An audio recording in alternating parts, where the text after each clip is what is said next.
One, and we are recording with this unholy fucking alliance of Tom Luongo, Dave Collum out in the middle of the woods, maybe at a cold compound, maybe not, and James Kunstler, who is absolutely at his own cold compound, as am I.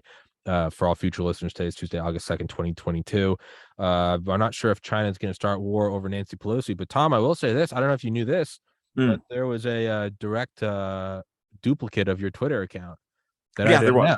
That's about the second or third one that's come up, actually. Well, they started retweeting. I never checked notifications, but they started retweeting old episodes of you and me. I was like, oh, I guess Tom's just going back. And then it said Tom started following you. I was like, that's weird. I thought I was, and I saw that I wasn't following you. And I was like, that's weird. And then they messaged me and said, how are you, handsome? And I said, this isn't Tom. And I clicked on it and it said account suspended. So with that, no, he does that to me all the time. So no, that was Tom. How are you, handsome? That was Dave. But you're not supposed to say this in public. Well, I saw the title of your podcast, so I had to go with that one. What, not handsome or but no, yet the gay boys or something. The gay boys. Well, I guess that does make sense. They did follow us through the gay boys, but I guess up top, are we hurtling towards nuclear war, or did Ukraine just not scare anybody enough, so now they're going big dick into Taiwan? James, what do you think?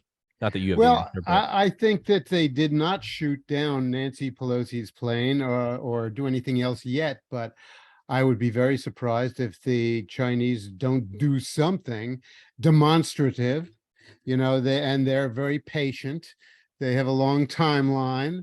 They're kind of in the driver's seat, considering how fucked up and weak our government is. And I'm waiting for some other shoe to drop. Yeah, I don't know, because I think they just started live fire exercises, and apparently no one can get onto any websites in China or something. Like everyone's I don't know, banned from externally. I don't know. Are they trying to call the bluff of the U.S. military?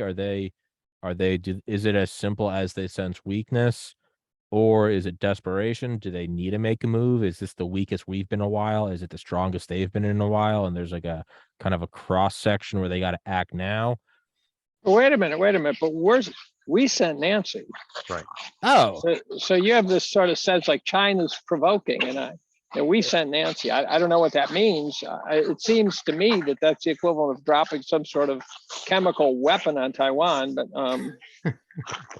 with her breath, certainly. Yeah. I know. In a way, it is kind of like the most based insult ever. It's like, if you let that bitch within 1,000 miles of the mainland, we will kill 1 billion humans.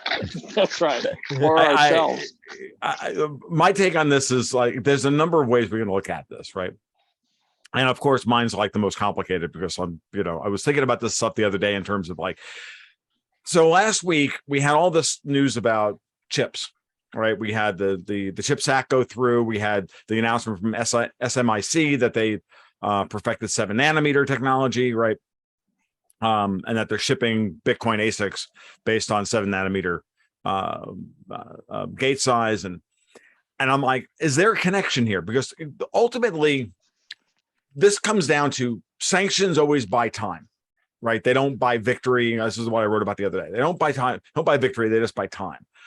And so if there's a connection here between whether or not the Russians are going to go on the offensive again, really go on the offensive this fall in either Kharkov or in Odessa, most likely in the north, Kharkov and Sumy and whatnot, but possibly take Nikolaev. Are we just itching for a reason to put export restrictive sanctions on China? And that's the reason why you send someone like Pelosi to Taiwan, to get the Chinese to overreact to them. We can be the aggrieved party and go, oh, we didn't do anything. We just sent, drunk Nancy to Taipei. We didn't do anything wrong. It's the Chinese that are terrible. And then, but we're going to slap massive export controls on everything, including chips, including, all of this stuff. Because if there's possibility here that the export controls on advanced technology of a military bent, which is the main reason for sanctions, the idiotic sanctions on keeping the idiotic sanctions on the Russians, is to stop them from getting, lithography, optics, blah, blah, blah, all the stuff that we've been trying to deny them in order to build advanced tanks, advanced weaponry, and all of their advanced prototypes and put them into production, then it would seem to me like all of this is as a designed provocation to do exactly what we did in the run-up before Ukraine, which is that we want a war, or at least Davos wants a war with Ukraine in order to put the United States on a two-front war. It's the same thing I've been saying for a year and a half. It's like, it just looks to me like it's the same playbook as February. Well, you certainly don't get the idea that the people running U.S. foreign policy are in control of anything. So one would have to conclude that they're being jerked around by other forces. I agree, And, Jim, completely. Davos and WEF would be the likely candidate. Although I still, I think Dave and I had a conversation on my podcast last week, which, by the way, I just put up last night, and I forgot to send you. I heard about that, and now I need to listen to it. But we're both quite mystified about exactly how does this punk ass academic organization manage to influence so many governments. I have an answer. Okay. They were organized by Henry Kissinger in the same cabal that has been running U.S. foreign policy for 50 years. Ding. Yeah, he was a student under old boy Kissinger. Yeah, I mean, the WEF was created and designed from the ground up to eventually be the NGO of choice that would legitimize all of this, ridiculous new neo-European colonialism. Yeah, but how do they enforce anything? I don't get it. They don't have an army. They don't have any they just have government structure. It's like they have the money. I think Davos. When I think Davos, I just think old European money. So they're just buying everybody off. Yeah, they just buy people left and right. They don't even it's the Rothschilds, it's the Royal Crown, it's all those people, it's the old Club of Rome, it's all those, it's all that old Dutch, German. I don't see how British. blowing up Western civilization is in their interest. Well, but Western civilization is going to blow up is going to blow up without them, and they can either be in charge of what's ever left over, or because they can't allow the Russians and the Chinese to get out from underneath it. They want they want their colonies back in the West, and then they want the Russians and the Chinese brought low. And if the worst that can happen, if their fallback position is to destroy the United States as a going concern and throw it against the Russians and the Chinese so that we're blood white. And I don't see how the Russians and Chinese are doesn't losing. leave Europe. It doesn't make any sense at this point. It's a dumb plan, but this is what's happening. I don't see how the Russians and Chinese are going to come out in the the low end of this equation. Me either. I'm not telling you that I agree with this plan, Jim, or that I think it's a good one, or that if I was the guy sitting at the diplomacy table, that would be the way I would hatch my path to victory. Well, I think that's the best hand they have at this point. It's one thing to have, to be semi incoherent.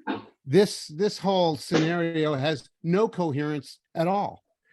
I know. It's completely mystifying.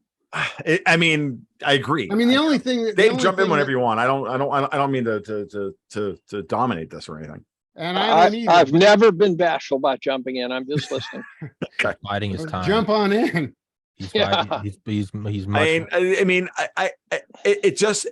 this was there was always the plan to get us towards a central a global control over money via the central banks, via digital currencies and all the rest of this.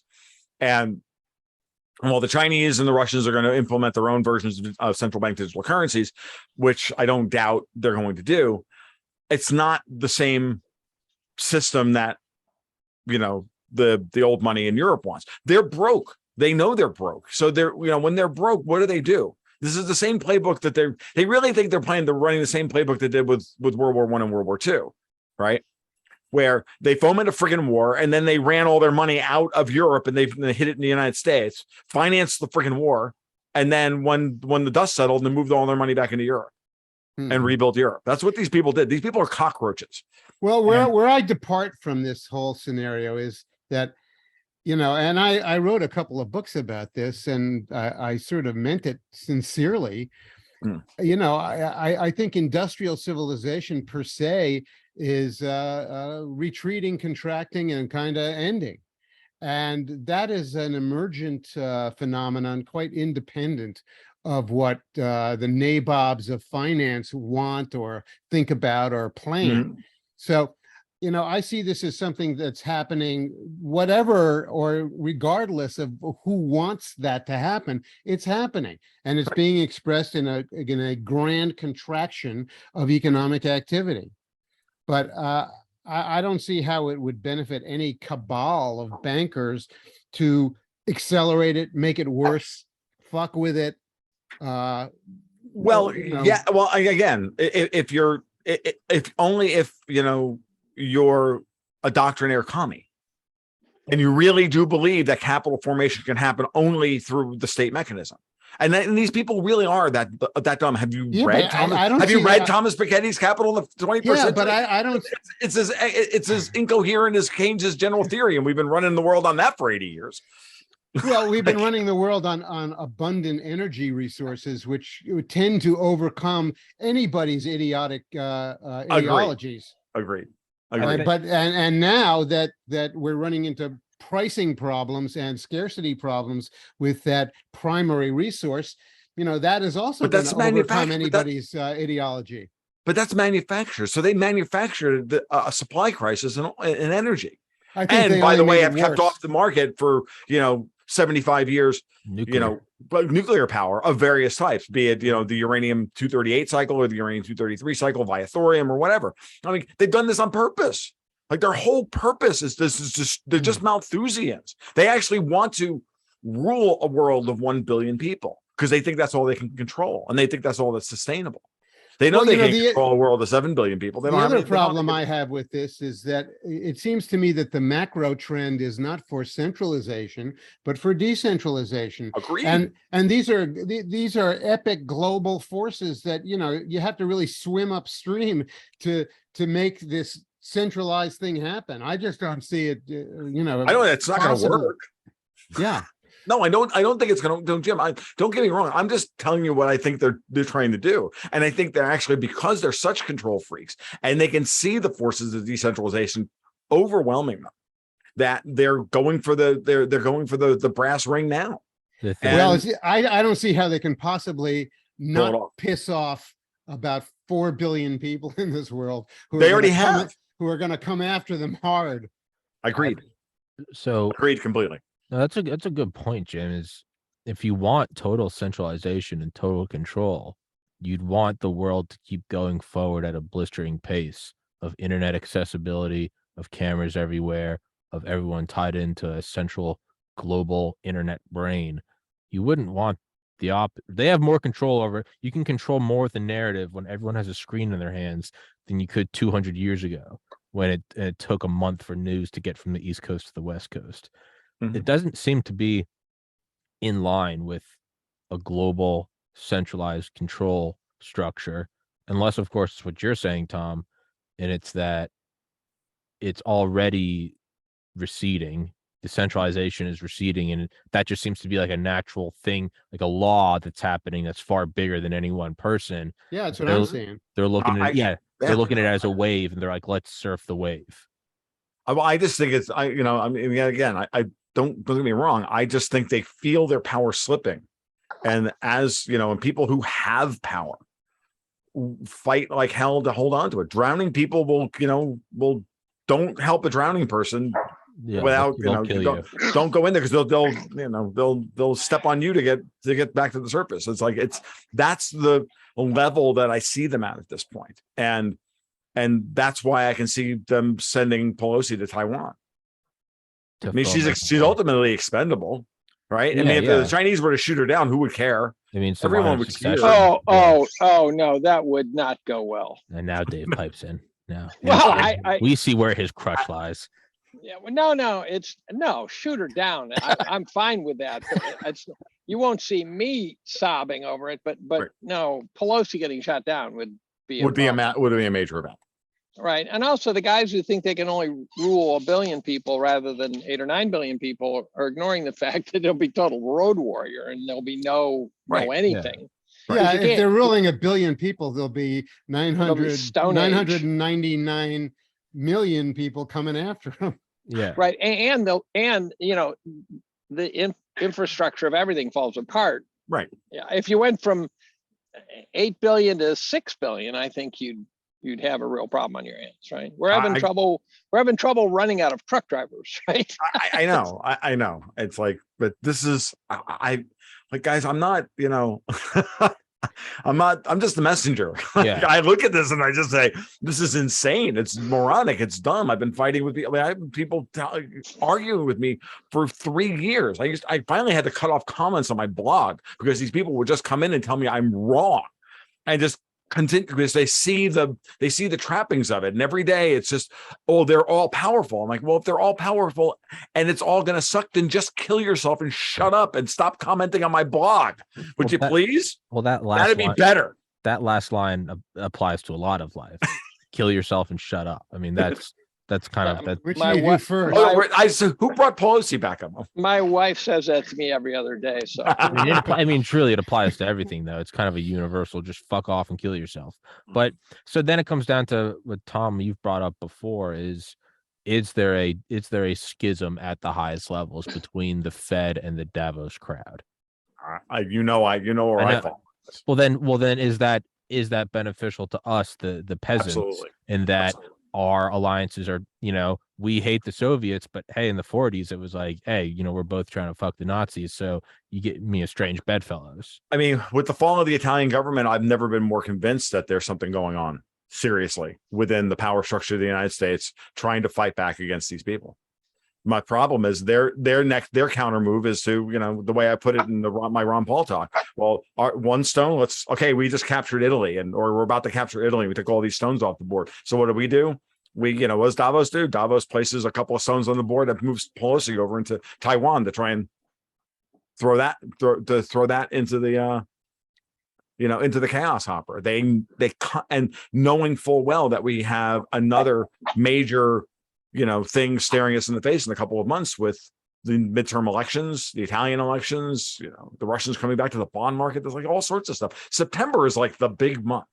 I haven't published it yet, but I just did a podcast with Joaquin Flores about, just talking about September, the upcoming month of September, all the stuff that's coming up and how every one of these things is some kind of, it's easily a flashpoint on its own. And they're all happening within like 2 weeks of each other. The next Fed meeting, the Italian elections, the Russians coming back to the bond market, a potential Russian offensive before November, and everything turns to mush into the winter and the Ukrainian winter, blah blah blah blah. I mean, there's just so many things happening. I don't quite get your point about Italy. What is it about what is going on apart from Mario Draghi resigning? Draghi is the ultimate Davos man, and he was the bag man put in charge in Italy to ensure that Italy was signed, sealed, and delivered to be a subsidiary of the European Commission through COVID relief funds in perpetuity, so that when the next Italian elections, which were due next year, would happen, and they all knew it was going to happen, which is the center-right coalition would take over, but then their hands would be tied, and that was taken out. And that was taken off the board when Draghi was removed. And I don't think Draghi. I was chatting with Alexander Mercouris of the Duran the other day, and he put some nuance on the take on what actually happened in Italy. And it's apparently Draghi torched his own government in order to go to Mattarella and try and salvage everything. And the reality is that guy doesn't give up power, right? He doesn't walk out the door and torch his own government. If he hadn't already been told, oh, by the way, you're done. And now the only people who are powerful enough to overcome Davos in Italy would be the Americans, would be basically American. So you're saying banking. the Americans threw him overboard? Yes. What I'm saying is that Fed, New York Central Bank cabal that I believe is pushing back against what's happening, what's coming out of Europe. I think that those guys pushed Five Star into, and then obviously it was easy to get Lega and Forza Italian and the others to walk away. I think that does not happen if there's not very powerful people pushing. And I was chatting with some of my Italian friends about this, and they kept reminding me, by the way, the Americans have 100 military bases in Italy. There's an old, deep relationship between the Italian and the American military and the American Italian deep state. So when the American government, when powerful forces within the American banking system want to push somebody else out of Italy, it's not that difficult. That's actually, so it's not beyond the realm of possibility. What is it that's happening behind the scenes in the Byzantine Italian politics? what is it that you say is coming out of Europe that the New York Fed opposes? Oh, central bank digital currencies, the end of commercial banking, the collapse of the worldwide financial system, such that we wind up with the IMF and the UN in charge of the world. It's Jordan Belfort resisting a bunch of commies. Yeah, you have to think Jordan Belfort, Gordon Gekko is going, you know what? As we said the last time we were on your show, and by the way, Tommy, I quote you all the time to people now. Just imagine that the Jordan Belfort types look up from sniffing cocaine off a Ukrainian hooker's pussy and going, say, what the you fuck? guys are sick. And going, No oh, way. yeah. Some guy eating caviar of a whore's ass on a penthouse on Fifth Avenue is going, listen, there's a time and place for everything, and these fuckers are depraved. Hold on, honey. These fuckers are depraved. Because they are, right? They're pedophiles who are saying eat the bugs. So even Belfort's going like, all right, Jesus, Mary, and Joseph, like, hold the fuck on. Like, seriously, hold on. Like, and that is, Yeah, hold on a And second. Tommy, bro, you broke me when you pulled that one out of your ass the last time. I was like, oh my God, dude, that's but brilliant. really though, right? It is. It is. But it's kind of like the joke about like the Nazis looking at Unit 731 and going like, Jesus Christ, these people are monsters, right? It's like there is that sort of like, oh God, right? Wow. But you do. Well, Tommy or Tom Luongo, what are you saying that the Wall Street guys are going to save Western Civ? I'm They're just the saying good that they're guys in acting in their own best interest. They're Is the what I'm saying. good guys in the same way that Stalin was the good guy after like Well, Operation Barbarossa. Okay. Just think of it this way: if those guys don't want to give up their 2 and 20 carried interest rate, right? Yeah. They don't want to give that 2 and 20 carried interest rate. They don't want to give that shit up. They don't want to give any of this stuff up at the end of the day. And a lot of them, however corrupt they may be, still I think fundamentally believe that wealth formation starts from deploying capital in the markets in some fundamental way. They may, they may get the extra 3% vig off the thing the entire, be skimming the extra 3% off the top the entire time. But at the very least, the mechanism is the correct one. It may be their idea of a fair market is a vaguely corporatist one, but it's not the shit that Klaus Schwab or as I put it the other day, Klaus von Schnitzel. Yeah. Like, fuck that guy. Like, seriously, fuck that guy. It's a difference in how they get off. Like any commie dictator, like they don't care what they're ruling over. They just want to be at the top, right? They don't care if it's just a war-torn nation. Yeah, they don't care if it's the king of the empire. Yeah. Whereas in the West, it's all about just like the heights of pleasure. You don't care if the average person has a swimming pool and they're not hurting. They don't care as long as my yacht's bigger and I get the best and the best. So what if this whole thing is a psyop by Wall Street post 08 and they're like, we got to get ourselves bathed in the good light. There's no other way to make greed good, make Gordon Gekko have a halo than to put Klaus Schwab, who looks like a fucking uncircumcised cock petting like a cat and saying, you will eat the bugs. We're begging for an 08 crisis gang. We're looking at the guys that we all thought should be hung and we're going, these are the guys that are going to stay. In a weird way, like we're all kind of, are we not saying that like these are the good guys now? Well, I haven't said that. Tom said that. But it's an I haven't said they're the good guys, but I certainly do believe that they're the only ones powerful enough to actually in this light, run this scenario. We're choosing out of the West. In this whole scenario, we're choosing the whole like banking military industrial complex and going like, listen, about those guys. They're a little different. Yeah, but I mean, West. I just don't understand. I just don't understand how it is that anybody in American culture is calling bullshit on any of this and any of these ideas. I think there are. Any of this WEF bullshit. I don't understand. I think it's happening. The problem is that we're not allowed to talk about it. Yeah, no, it's a censorship machine. The censorship is off the charts. It's like saying I can't believe. We also don't know what to make of it because it's such a garish delivery, right? That you go, they got to be joking, right? Someone slipped acid in my coffee, something like that. And by the way, I've never been on a podcast where I ranked 4th in terms of potty mouth. Okay, you guys are extraordinary. I use the F-bomb like a space bar when I talk, and you guys outdo me like there's no tomorrow. You are the Wall Street guy looking at Davos and going, "You guys are pigs." Well, that's exactly right. I'm wondering if what you're saying is sort of the equivalent of the Italian mob helping the Allies set up Italy for the invasion, something like that. Sure. No, We're watching the absolutely. ports in World War II. Right. I mean, look, and when at the end of the day, everybody responds to incentives, and if the incentive is Klaus Schwab is saying we want to destroy all the central banks, certainly the ones in New York. I think the commercial banks in New York are going to go, no, hold on, excuse me, what? Yeah. Yeah. Excuse me. We'll And I put you in just, and charge again, again, right. my best version of this is: do you really think that disagreeable Greek motherfucker Jamie Dimon is going to turn over J.P. Morgan to Klaus von Schnitzel? No, Yeah. I just don't see it. Yeah. They're not. They're just Gonna look walking. at that German Malthusian asshole and go, "Fuck you." No. Yeah.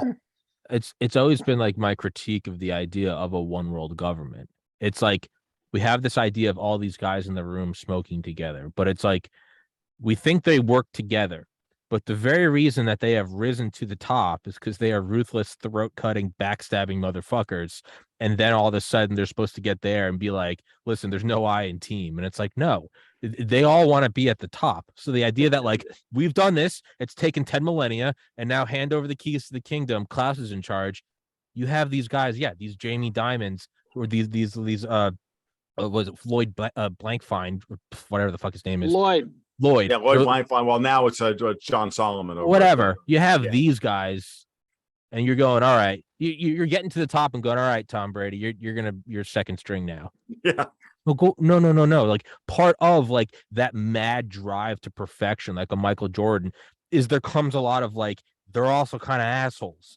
You don't have these guys throwing their hat in the ring and going, all right, let's reduce the carbon footprint on 3. And it's like, no, not at all. It's take your private jet to the grocery store and back. But are any of you troubled by the fact that the whole Klaus Schwab thing looks like a parody? I am. I just think he's a front. I mean, ultimately, No. But I mean, it's the most. Remember, the famous one was you won't own anything, you'll be happy. It's gotten much worse. They said your life does not have to be fulfilling. Yeah. Right. I'm waiting for him to say, you really don't have to eat if you don't want to. They're just. Oh no, they said this the other day. The UN said, well, you do realize that that starving people work harder. You realize that one was out there for a couple of days, and then they had to yank it. But they say it with a straight face. Yes, and I'm sitting there thinking some guy's laughing his ass off on the other side of a terminal, going, oh, wait a minute. Let's see what we can get away with. Did anyone see Fargo? Did anyone see?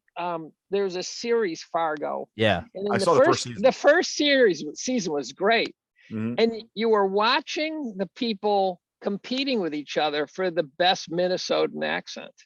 Yeah, right. And they're I don't know how they said their lines without laughing their asses off, because it was Minnesota on steroids. And I'm thinking these guys, this WF guys, are just laughing their ass off, going, "Oh, wait! I've got the catchphrase. Okay, I'm going to do this one tomorrow." It feels farcical, yeah. And Klaus Schwab, he skipped the cat. Now he can't because it's a meme, but he would have gone with the cat. There's something unrealistic about. There's I got no argument, but no, there is something like comically evil. There's things like there's going to be no heads and it's right. And I mean, but the question then is why? If you were trying to take over the world, would you say stupid shit? No, like you this? would. I feel like I'm in a you movie. Wouldn't. I think the way I've identified it is that they really do think they've already won. They might have. It might mean, and that's why they came out like this when they did. During COVID is when this started, and COVID was the peak of their power. They had Draghi installed in Italy. They had Biden installed in the U.S. They had Viktor Orban was on they thought they were going to get rid of Viktor Orban in Hungary. They were betraying Brexit. They had already begun destroying Boris Johnson. They were setting up to they had their big plan to destroy Putin over Ukraine. They had it all mapped out.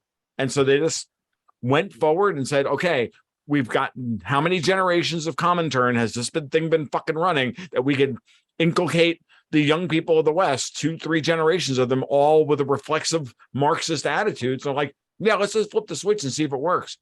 And because if we don't do it now, we're going to lose everything. That's been going on for a long time, and his father. The irony is I think you get to the end of this conversation, you say our savior, but it's not Jordan Belfort. It's Vladimir Putin. Yeah. I mean, Putin Well, is the only sane looking guy out there. Him and Yeah, Powell. it's so ironic that he appears to be the only one capable of saving Western civilization. I know. No, when you listen to Putin's his critiques of Western civilization, they're know. trenchant and He's- sobering and brilliant. Got to bring his troops. Yeah. It's And when he talks, you get this feeling he is not lying. When he answers a question, like they ask you about, offing and dealing with all the oligarchs. And instead of trying to evade it, he said, they robbed Russia blind. And I go, yep. Yep. They robbed Russia blind, and we don't do that in my country anymore. No, That's right. He says, that. he So I got rid of basically them. says, I got rid of them because they robbed the mother country. Right. And it's- I'm going, that's what you should do. Right. It's Putin again, it's the same thing. It's Putin in a black site with like jumper cables on someone going, these people are disgusting. They don't stand for freedom. Like, do you Right. understand? But it makes me really thinking like more in the last 20 minutes than ever before that like I've always suspected something because Jim, you brought it up. It is kind of weird how like people have been trying to take over the world forever and like Klaus just kind of did it and it was like, oh, I guess he just took over the world in a way that no one ever could.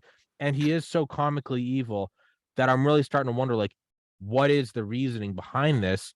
I think it's like the self-hatred that like the United States was indoctrinated with. Like we all have SUVs, but there's only one person driving and Right. hamburgers cost a penny and McMansions and air conditioning. And it kind of seems like a psyop by Wall Street to go like, this is the alternative. And people are going, oh, like, no, like this machine of just like hedonism needs to go It kind of seems like a psyop to make the bad guys look good. Well, I think it's great. I don't care. I hate to put, I hate to blow, open a beautifully constructed narrative, but I just think it's just what happens when you print too much money. When you have a credit-based corrupt money, you create corruption, and then it's easy to critique the corruption and create a counter narrative, and then use that to push a population or society in a particular direction. And I just think I think Wall Street was all in on this as long as they were getting paid. But the minute somebody turned around and said, look, the end game of this, the only way out of this, the debts are so big, the problems are so big, the only way out of this is war and default.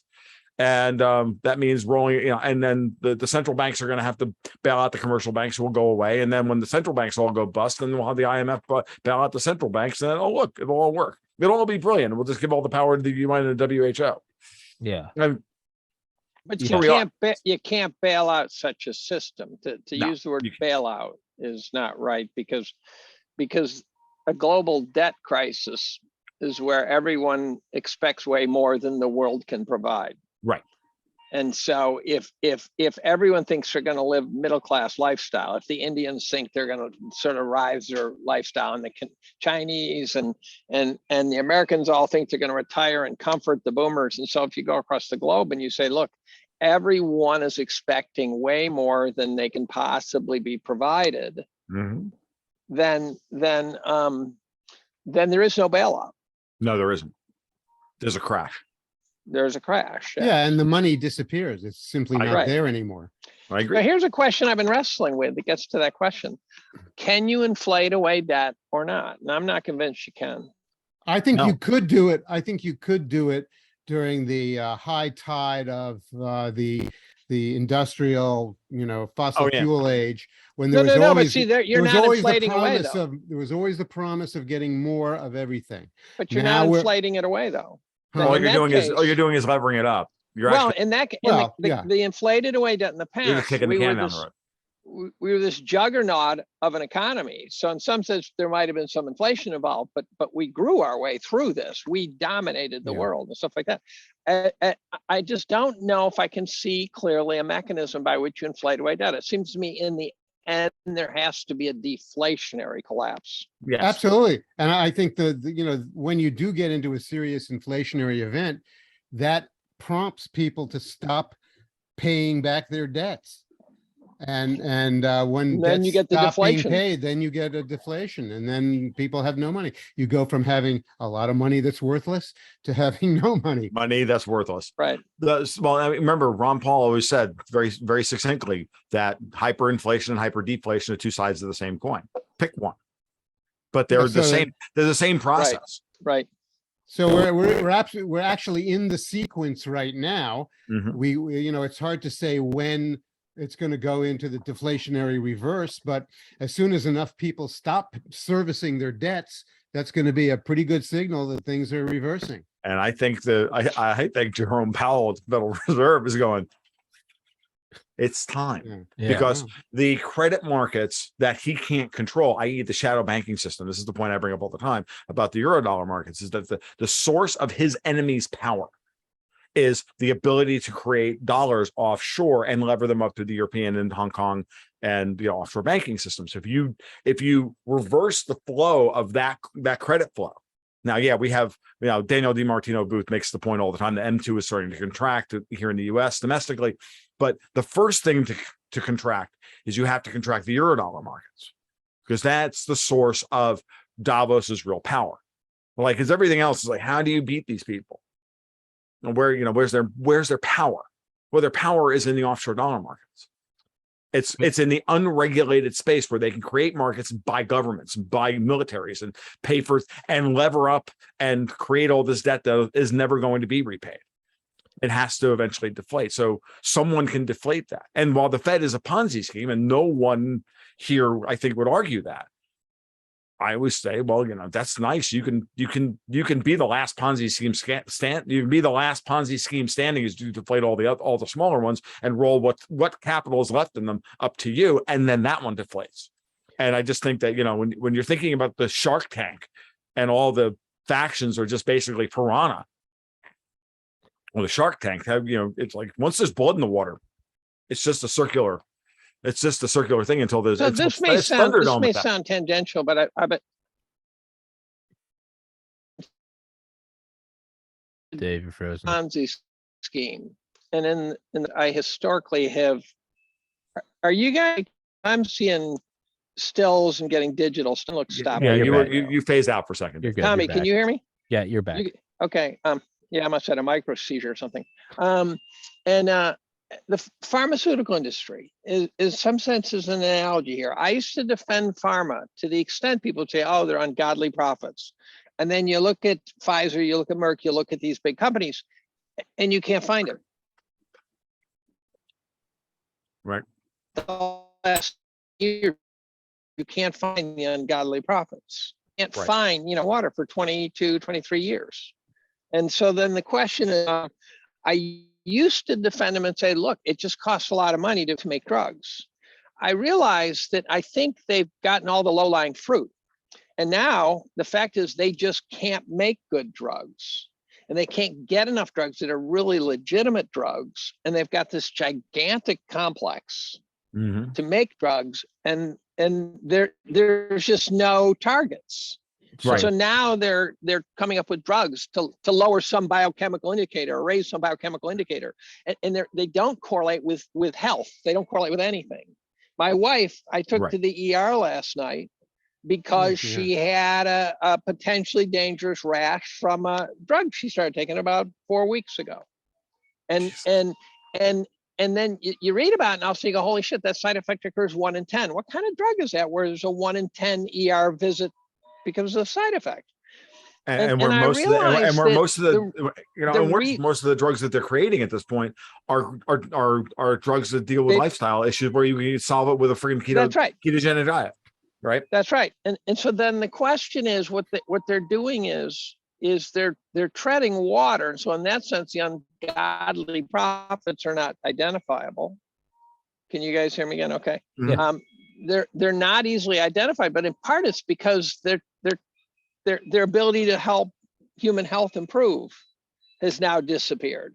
And in some sense, that's a microcosm of this global economy we're talking about, where pharma has run out of targets. They're a dollar industry, and they've, in an effort to keep that position, an effort to keep themselves a gazillion-dollar industry, they have to cheat. Or they And have to. I'm listening to an audiobook right now called Sickening by a Harvard professor. And the horror stories of how the FDA is approving drugs and how they don't do shit is staggering. It's Robert F. Kennedy 2.0. It's the real Anthony Fauci again. It's a repeat of that book, basically. And the question comes down to is, have they reached the point where there are no new drugs that they can make that are real blockbusters? And so they do these fraudulent Alzheimer's drugs for $56,000. And the whole thing is to keep itself intact as a major industry where in fact the purpose of them existing is going away. And Well, then on top of that, they're faced with the problems that they've introduced with the vaccines, which Yeah. is, they've lost it because of that. yeah. But I mean, that problem dwarfs any of the problems that you just described. Mhm. The possibility that they're going to end up killing and maiming millions of people. Well, it's Yeah. like us arming the Mujahideen and then like conveniently having a new enemy for the next 30 years. It's like when they've run out of legitimate targets, when we quashed the Nazis and the Imperial Japanese, it's like, oh, we got to go to Vietnam. Gulf of Tonkin kind of didn't happen. We got to do, it's the same thing. They're running out of targets. So it's just like, or we just fuck everyone with something. It's another, it's another Ponzi scheme to lever up and steal wealth from people. It's just that Now simple. you expand that globally. Yep. And is the world groping to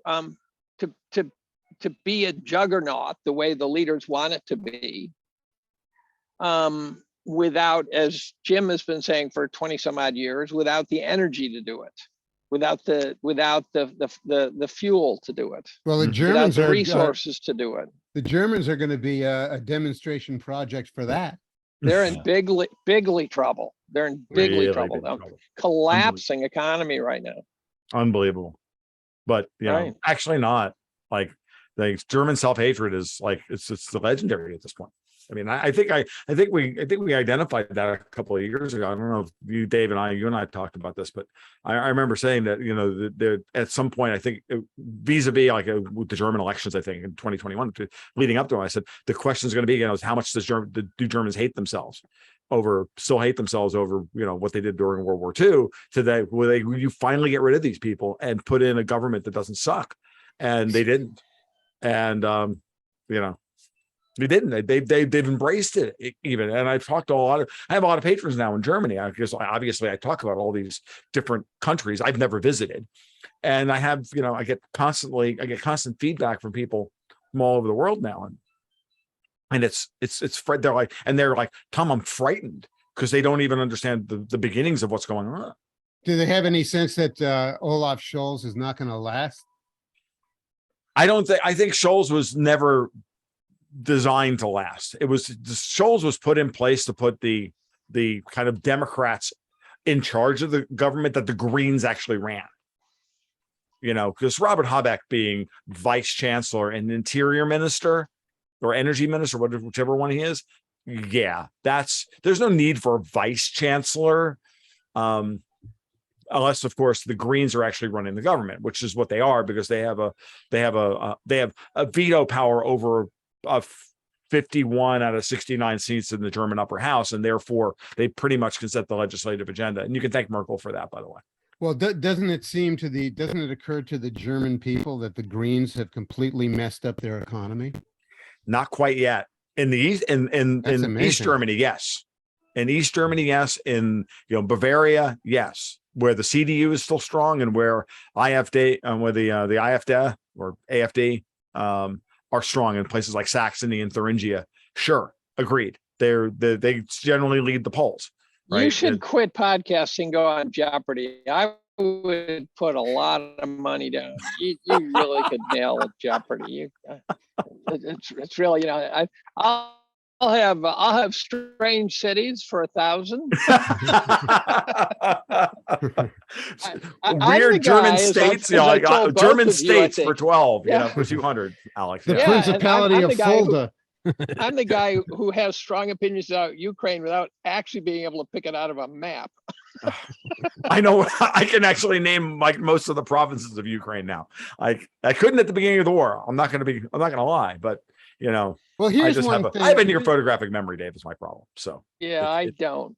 Here's one thing that I think is left out of the equation in a lot of our discussions is I think we really underestimate the amount of disorder that's creeping into the system and that is going to get worse. Mhm. And you know, we're trying to factor things as though they're going to kind of move smoothly from, you know, from point A to point B to point C, when I actually anticipate a tremendous amount of disorder, especially in money and markets and banking.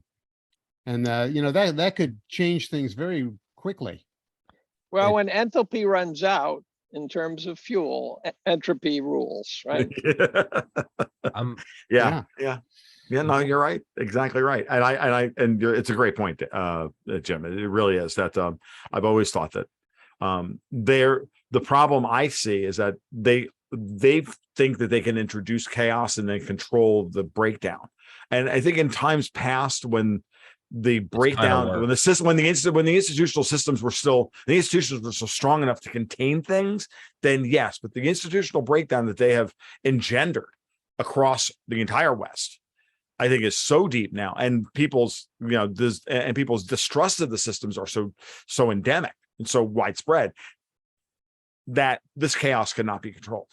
Well, it's When we get to this point where the 67 genders and we have to, you know, oh, by the way, my name is Tom. 67. Where have you been? My pronouns are fucking you, and I'm wearing a blue shirt. Then, you know, it's kind of one of those, like, what is it, like scale dependent like characteristics, like water. Like water doesn't scale up at all, right? You can always tell on like a movie, like really shitty special effects would be like, oh, they dumped water on like a Lego city or something. Like it doesn't look like this monstrous wave. It looks like a water bottle. That you have that weird surface cohesion versus, right? I mean, that's right. I think for the second Lord of the Rings, like when they did like a huge flood scene, they said they actually had to like mix the water with like milk and flour so that it would behave like water at a tsunami level. Right. In that same way, it doesn't seem like they're introducing chaos or misinformation or kind of muddying the waters. What's worked in the past to like run guns over here or like fly coke over here, they tried to scale it up and like it didn't stay the same at all. There's that like uncanny valley where it's like, oh, you're supposed to kind of like throw this here, throw a story there, but instead they've done it across the entire system and it's not scaling up at all. So who's going to put a stop to all this nonsense? Gordon Gekko, our hero. Actually, I think we are. Oh, fuck.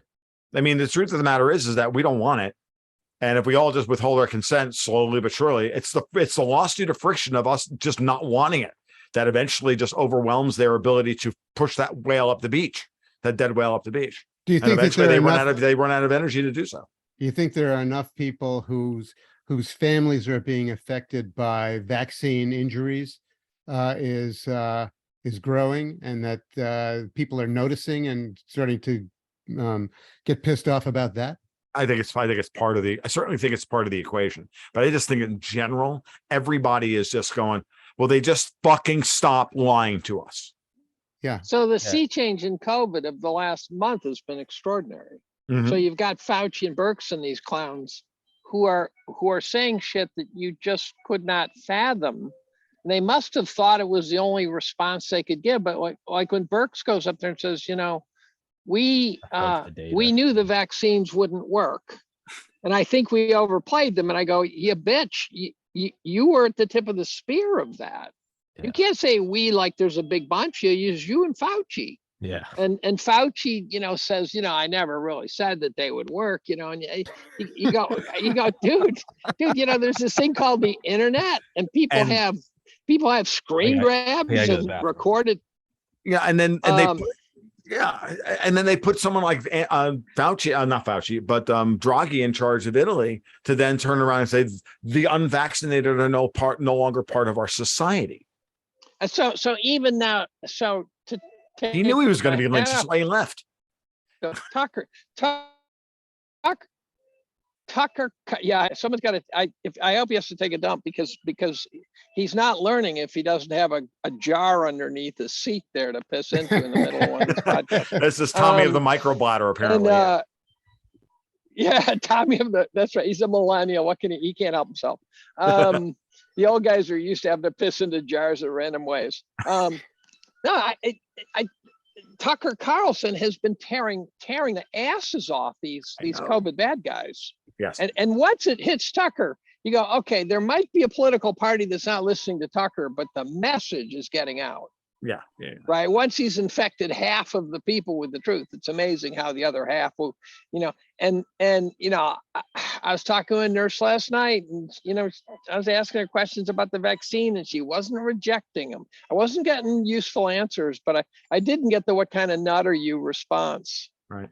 And I think so there's this guy who wrote a blog that was really interesting. He talked about horizontal narratives and, that's left versus right, black versus white. Those are horizontal. He says the mistake is when you let the narrative go vertical. And that's where you start shooting up, right? That's where we start locking and loading and shooting someone in the ass who's above us. And they said COVID let it go. COVID, it got vertical. He said they let it get vertical. They blew it. They overplayed it. And so now, hey, Tommy, did you have to take a piss or shit? Take a pee. So you have to put a jar underneath your desk there, buddy. Well, no. Well, the plan is to do this enough times that it becomes my signature, and then that's how I get sponsored by Depends, because no one fucking else will depend. No one else will sponsor a podcast talking about Gordon Gekko snorting cocaine off horse pussy. You and that crazy military chick who wore Depends to go kill someone. Remember the one who drove across the country? She was an astronaut. And I'm thinking, can't you just stop and take a leak? That was the chick that was an astronaut. Yeah, I know. God, there's never been a fucking funnier red pill about misogyny than you replay that tape and you go, I wonder if that story was true. I'm not even sure I believe that story.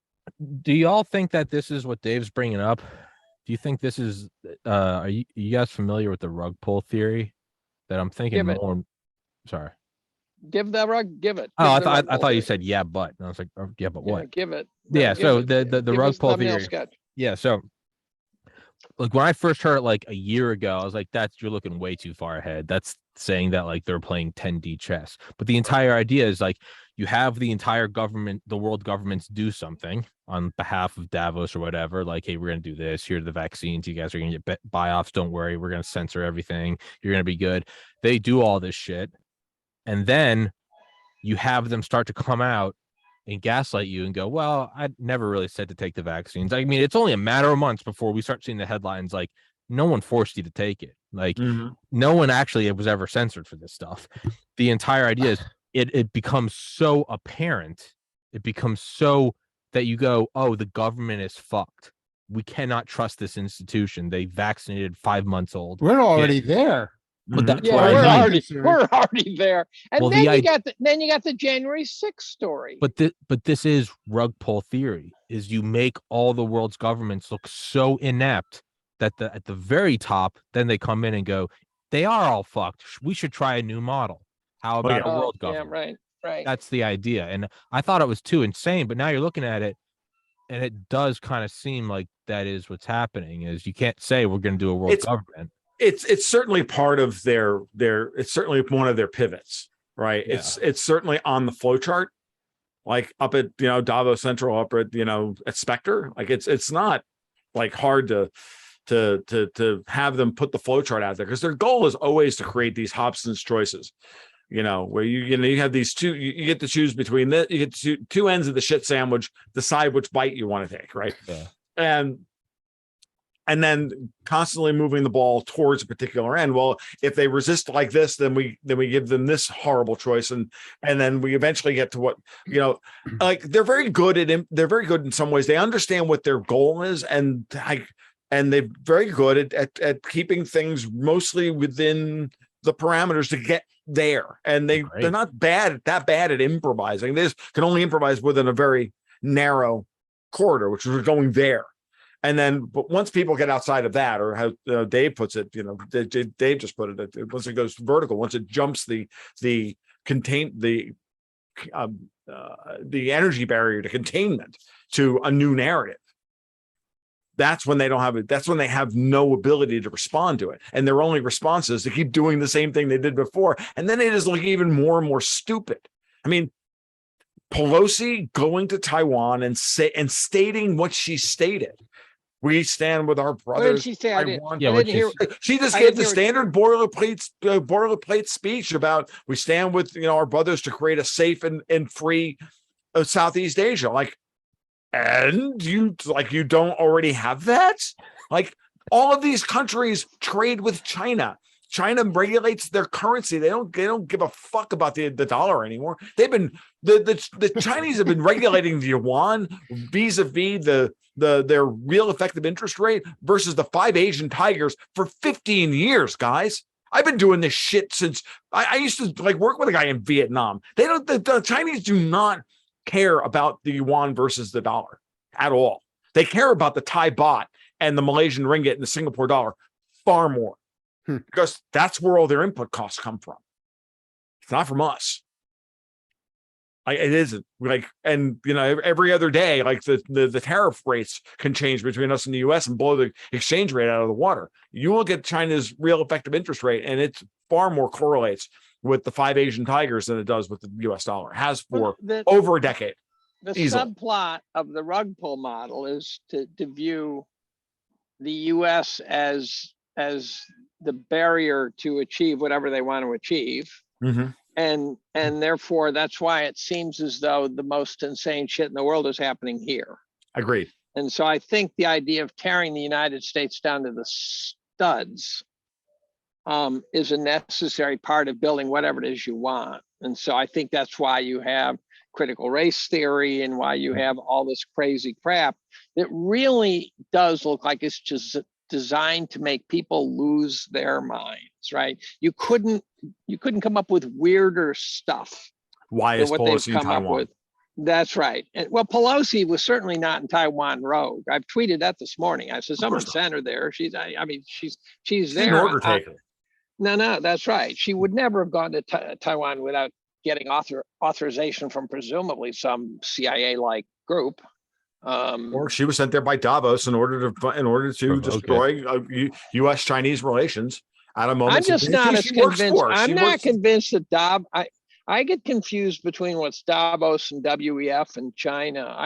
Davos is WEF. Davos and WEF are effectively the same. There's a superset of the WEF, which is many of the people within the British and American oligarchy as well. But there's a functional split. China is Chinese. I think the Chinese are just very opportunistically pushing things in their direction when they want to. So when you see Davos do something dumb like put Joe Biden in as president, the Chinese are happy to make that. Yeah, but then you have some WF meeting where Xi Jinping is the lead-off speaker. So yeah, but I get listen to what Xi said. You know what he said? Nothing that Davos wanted to hear. Watch what Xi says and what he does relative to what Davos wants. And none of it seems to really, it's the same thing with Putin. Putin spoke at Davos in 2021 and 2022, and he excoriated them both times. Xi did the same thing at COP20, didn't go to COP26, excoriated them at Davos 2021, and then this year, he went in and gave a milquetoast speech about, blah blah. He was just there he was there because it almost looked like he was almost thumbing his nose at them, to be honest with you. But they're not on board in the same way that in any way. Did you read Lavrov's speech from the other day? It was hard to, on Twitter, you couldn't get it to work for a lot of the viewers. They couldn't open it. I emailed it to some people who couldn't see. I didn't have a chance to watch it, but I've heard bits and pieces of what he said. Lavrov gave a very interesting speech that I would have been proud to have written what Lavrov wrote. What did he say? And we basically went through the timeline of all the times that NATO blew off Russia in their attempts to find a happy medium. Mm-hmm. So Russia has repeatedly approached NATO and said, look, here's the deal. We really can't have this. And here's why. and NATO just kept saying screw you, and repeatedly screw you. And so he went through the whole enchilada. He laid it out as though it was he's reading John Mearsheimer's book or something. He laid it out, and I thought that was a pretty coherent description of a frustrated sovereign state who simply cannot get the time of day out of NATO because they just couldn't give a fuck. And when you tell a nuclear power that you don't care what they think, that's different than not being able to agree with them, right? One's dissing them. One's saying your sovereign needs are not compatible with ours. That's different than to say we don't give a fuck about your sovereign needs, right? And that's like I say because period. It just. I noticed something years ago when I was brought out to Hollywood to talk to some producers about some of my books. And what I realized was that the way they behave in meetings where they're just blustering each other all the time, I'm going to tear your fucking head off. I'm going to do this. I'm going to do fuck you. That set the tone for how Americans think that business should be conducted in this world. Let me remind you of a story. This is a total tangent, but I just came to me, and it's been years since so if we go our history back, I cold called you and said, I'm meeting with a friend to have dinner in Albany. You want to join us? And to my amazement, you showed up. And the friend is I don't know if we should mention his name or not, but he's an ex-Asian hedge fund guy. And then we were supposed to have dinner again. This is the funniest part of the story. We were supposed to eat at his house. And at the last minute, you blew us off, and we're sitting there. We finished dinner, and then we turn on the TV for some reason, and you walk out on Colbert. Is that correct? Was it Colbert? Yeah, I was on the Colbert show. Yeah. And we go, well, fuck, we know why he blew off dinner tonight. Yeah, well, that was probably it. That was it. That was absolutely, because at the last minute, you said, I can't make it. And we turned, I don't know why. Yeah, my publisher called me up and they booked me on this on Colbert show, and I came down to New York in a hurry. But that was funnier than fuck. We're sitting going, oh, that pig fucker, he blew us off for Colbert. I can't believe it. Well, I'm having seen what's become of Colbert. He's kind a of piece embarrassed of crap. that I ever did. He's that. a piece of crap. He is a total. The last time he was funny was when he was doing voice work for Adult Swim on Harvey Birdman, Attorney at Law. Trust me, he was hilarious. No lie, he was hilarious, but has not been funny since he became, Jon Stewart's cock. I didn't want to break the rhythm, but I'd forgotten about that story, and to use his own joke against him. Hey, Tom, I got to ask you about something that you said in the very beginning. Sure. About export sanctions that the U.S. is now entertaining against China. What could be more ridiculous? All of our goods come from China. I know. Well, no, it's Blazing Saddles. Blazing Saddles. He puts the gun to his head and says, I'm going to shoot myself. I don't dare say what he said. Again, when you see stuff like that, Jim, and it doesn't make any sense, you have to ask yourself, then who would be putting that idea out there? And then you have to ask yourself, this is why we have vandals trying to destroy the United States. It's the only logical explanation. If it's that illogical, then the counterpoint is they're doing it. So why are they doing it? They're not doing it because they're incompetent. They're doing it because they're fucking vandals and they work for somebody else. And the person and the people they work for are those old moldy old fucking inbred Europeans who all need to be wiped. This thing be run off the goddamn stage. Every damn one of them. Like, I'm done. I'm done with Germans. I'm done with Ukrainian diaspora setting fucking foreign policy for the United States. I'm done with all this shit. Like, fuck the crown, fuck Germans, fuck all you people. Leave my goddamn country and my society alone. See, I think Sorry, Dave. I think you go to Davos in Europe. Well, I got enough fucks for a week out of that sentence. I think you go to Davos more often than I do in the model. I'm not sure by the Davos is the thing. I look at the problem we have is Biden is certainly owned by Ukraine to the extent that he's done all sorts of criminal things that are Sure. out there. And at the same time, he's owned by China. Yeah. So our conversation isn't hitting China. Well, okay, so let's think about this. Like I've been looking at this going, they're going to get rid of Biden. Like, I think it's pretty obvious. And I think what they're going to get rid of Biden for is what? Yeah, this doesn't even make sense. They're acting like they have to get rid of Biden. They're acting like they have to throw him under the bus and beat him and hit him with the stick, using the tunnel and the Capitol. All they have to do is walk in and done. What they don't have to set him up to fail. I don't understand unless the only reason I can imagine them doing that is because they need an alibi. Yes. For say, okay, it's Biden's fault, it's Birx's fault, it's Fauci's fault, Sure. But they don't need to throw Biden under the bus to get him off out of politics. He's going to be their scapegoat. He is absolutely going to be their scapegoat, and the way they're going to take him down. You can see, I can already see the way this thing is playing out, the way the narratives are being shaped. They are now sending Pelosi to China in order to gin this up so that they can have the GOP come in the fall. I've been saying this for a year and a half, that the day that Jon Stewart went on Colbert and validated the COVID lab leak theory, said, oh shit, we're going to have a two-front war between, we're going to send NATO against Russia, and then we're going to send the US against China at the same goddamn time over COVID. And it's just variations on a theme. They want war with China, with the United States and China. They want what this. Kind of war? I don't know what kind of war they're willing to give me more specifics on war. Well, hot war, cold war, cyber war. Hot war. They want a hot war. I don't know that they want a nuclear war, but they certainly want a hot war. Do you know how bad it will be in this country if we end up in a hot war with China? Because yes. And if the operational goal of our current administration is to achieve that goal, then is to achieve as bad an outcome as possible. Yeah. Then I consider that like at the top of the fucking flow chart, Dave. That's the world I live in. I mean, I could be crazy. How many? We already have war with Russia. Chinese expats are in the United States now. I know.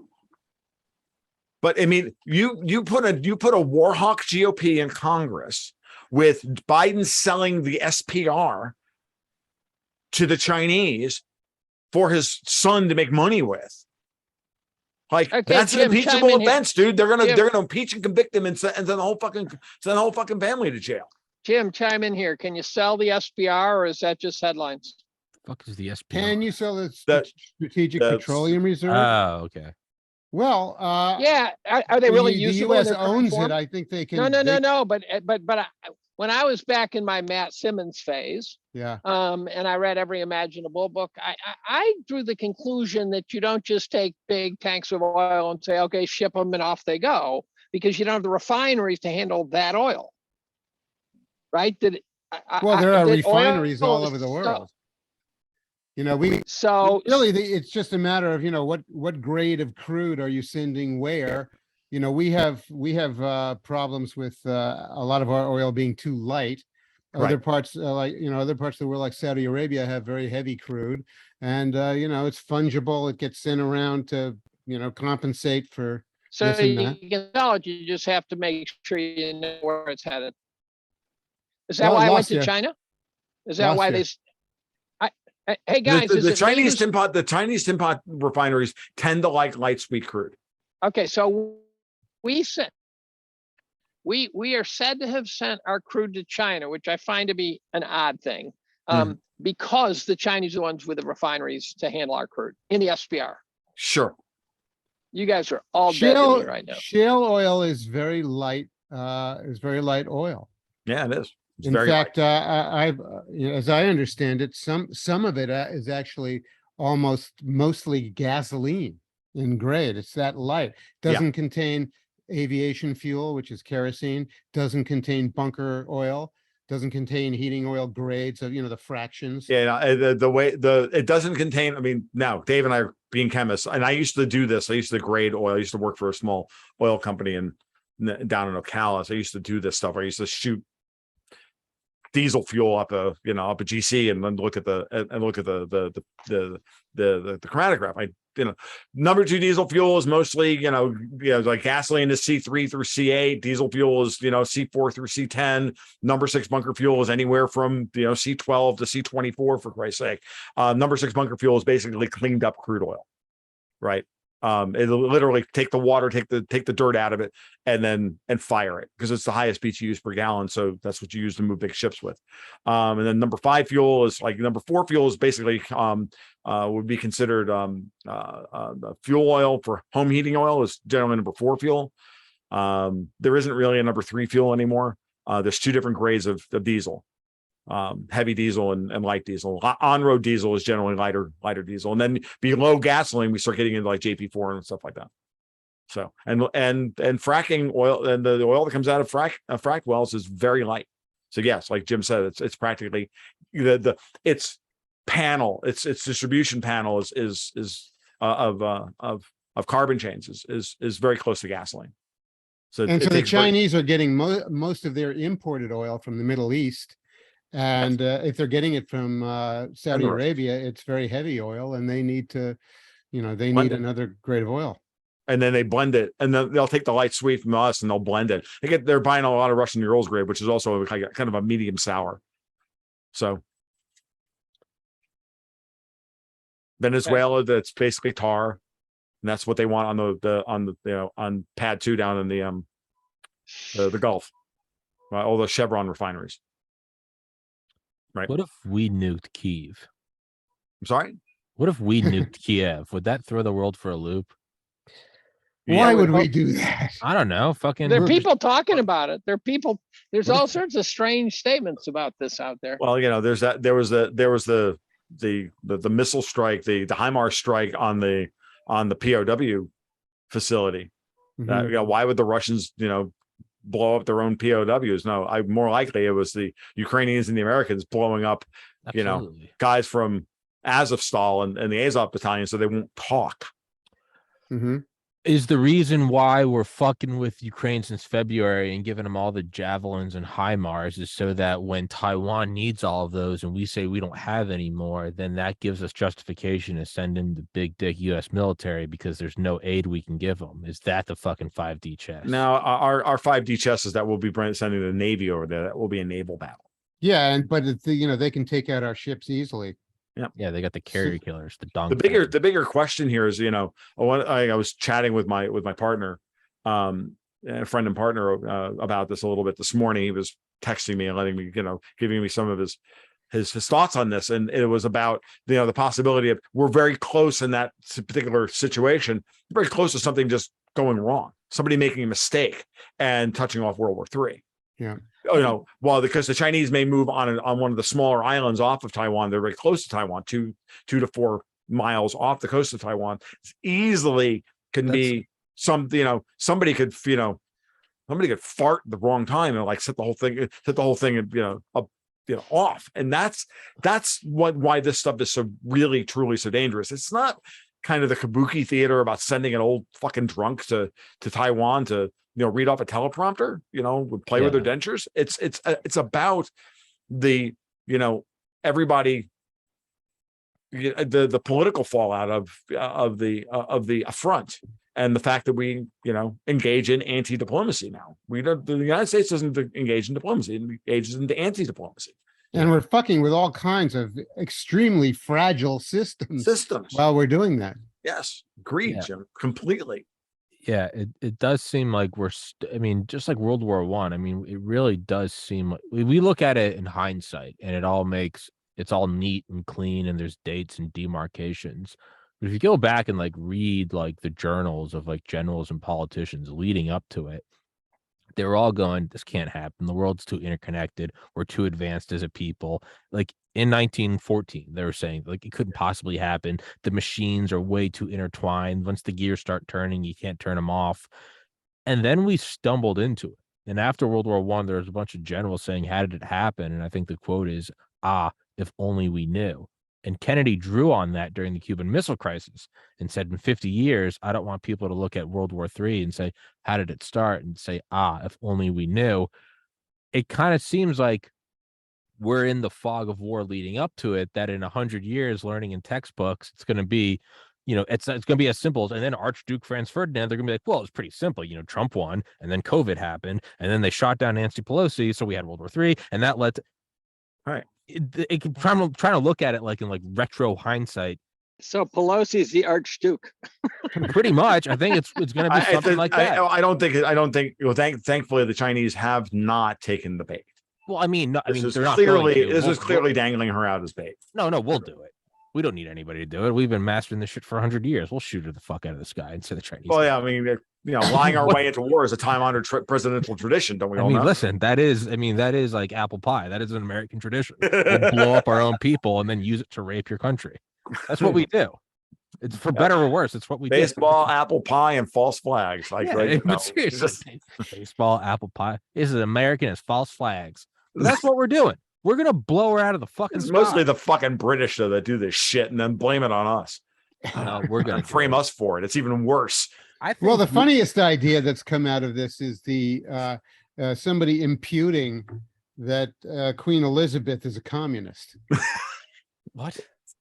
Well, that sort of slipped in there at some point where it's not really that as much as he just wants to be. It's like the British Royal Crown doesn't want to give up power, like any more than any of the rest of them do. And they, in some ways, what it's like, it's like, and in their desperation, they turn to something they didn't quite understand.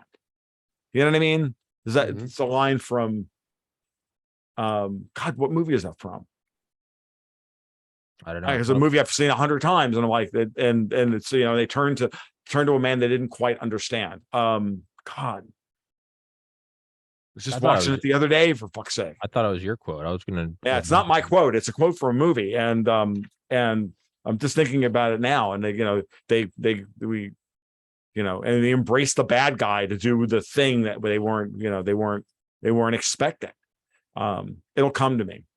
I can think of the line as I was literally formulating that quote in my head as I was bloviating. So I think part of this might be like post World War II. The reason why we had such a leg up was because, save Pearl Harbor, there was no damage on U.S. soil. It wasn't just that the war was over.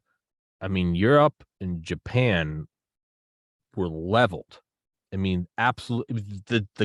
The fact the brick and mortar places where you could rebuild were hollowed out, and that didn't happen here. So we're 80% of the global economy. But that's what I mean. So I kind of think that like this might be like we might just be looking at like, all right, none of this like Machiavellian shit's working. We just got to go old school, like physically destroy China. If that's the only way we can keep a leg up and keep this sort of inflationary bubble going forever. You kind of have to have a weak guy. You can't have a level playing field. You got to be able to. I just don't see that happening. I don't think we're capable. I don't think it's. I didn't say it's going to work or it's a good idea, but I think we're dumb enough to do it. I think that's the only thing we know. Is it ultimately comes down to just like. It was like being in a fraternity in college. We always plan these like elaborate parties and trips, but always what it came down to was just like a bunch of beer and a punch and getting fucked up at the frat house and doing the same thing again and again. You always just lean on what you know. I think we're like America is just like we're running back to the bosom of war. That's all we know. For most of our history, we're just when shit gets too bad, we just go, I don't fucking know, and we just start firing our guns wildly. And it's kind of worked out so far. The quote, the quote that I was talking about was Alfred talking to Batman, the Dark Knight, about the Joker, about the mob. You squeeze them so hard that they turn to a man they didn't quite understand. And now we have what we have. And Klaus Schwab is the Joker in that respect, or the WEF or whatever. And so, you're looking at a group of people who have a tremendous amount of power and who don't want to give it up. They're a cartel of really fucking horrible people. I cannot believe I could not call the fucking Dark Knight up. Oh, Jesus. That's bad. Out of the ether of my brain. So that's the kind of the thing I was trying to get at. And I don't know that everybody really thought about what it is that they thought they were setting in motion with this.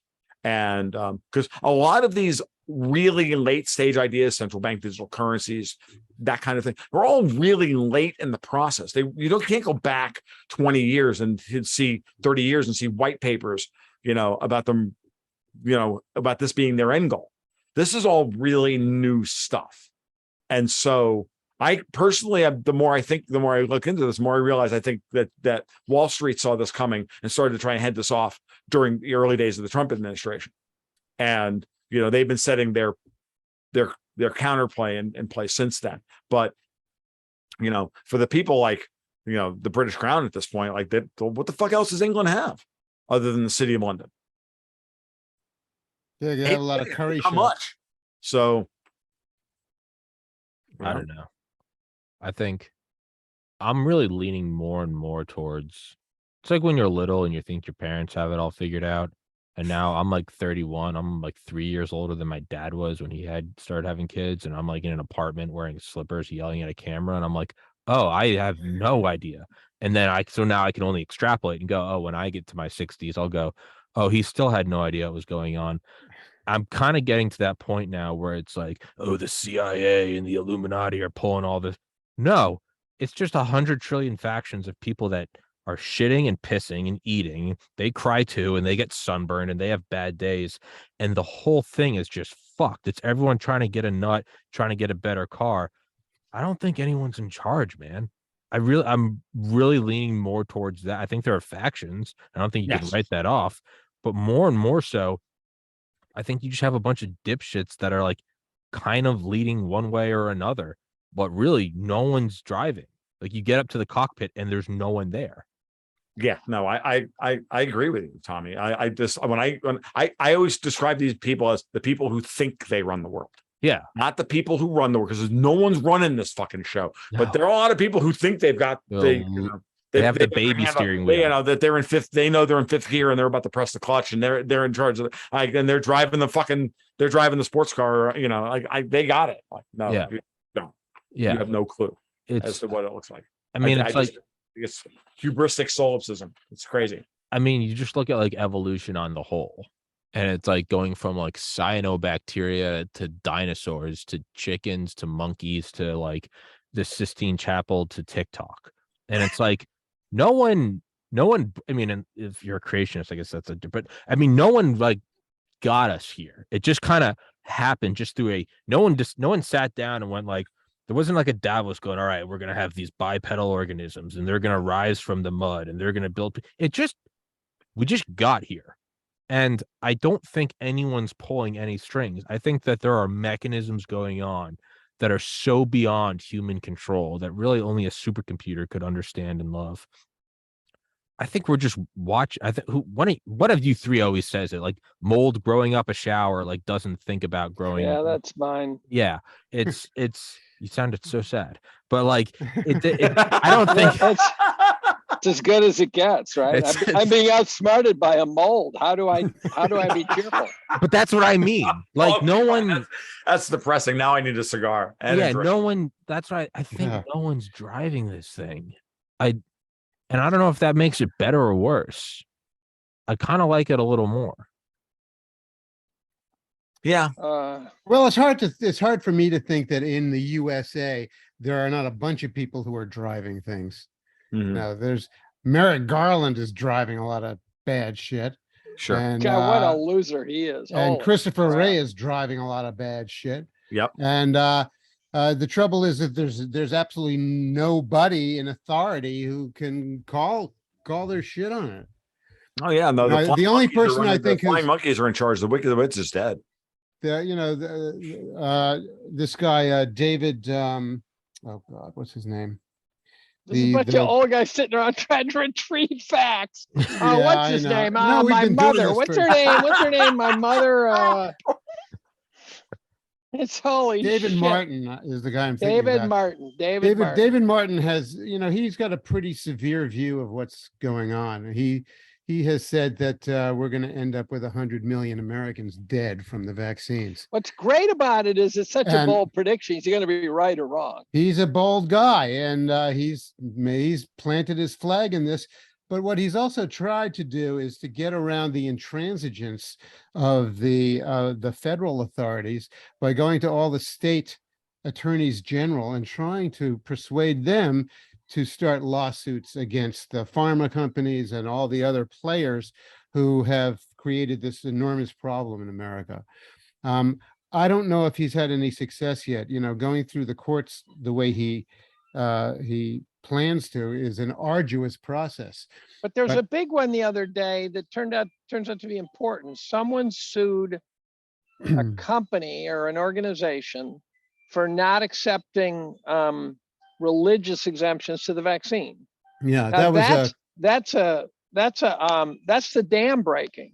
a court in because- Dixieland somewhere. It might have been a Louisiana federal district court. But the point being is that the vaccine mandates were imposed at so many different levels that Yeah. you might be able to protect Pfizer, but you can't protect, employer X who imposed it and fired people. And all of a sudden, it seems as though 6 months from now, the world is going to know that this vaccine was utterly a piece of shit. Many already know. Many, and I'd say that the stupidity of the lockdowns is getting super common now. Yes. Mhm.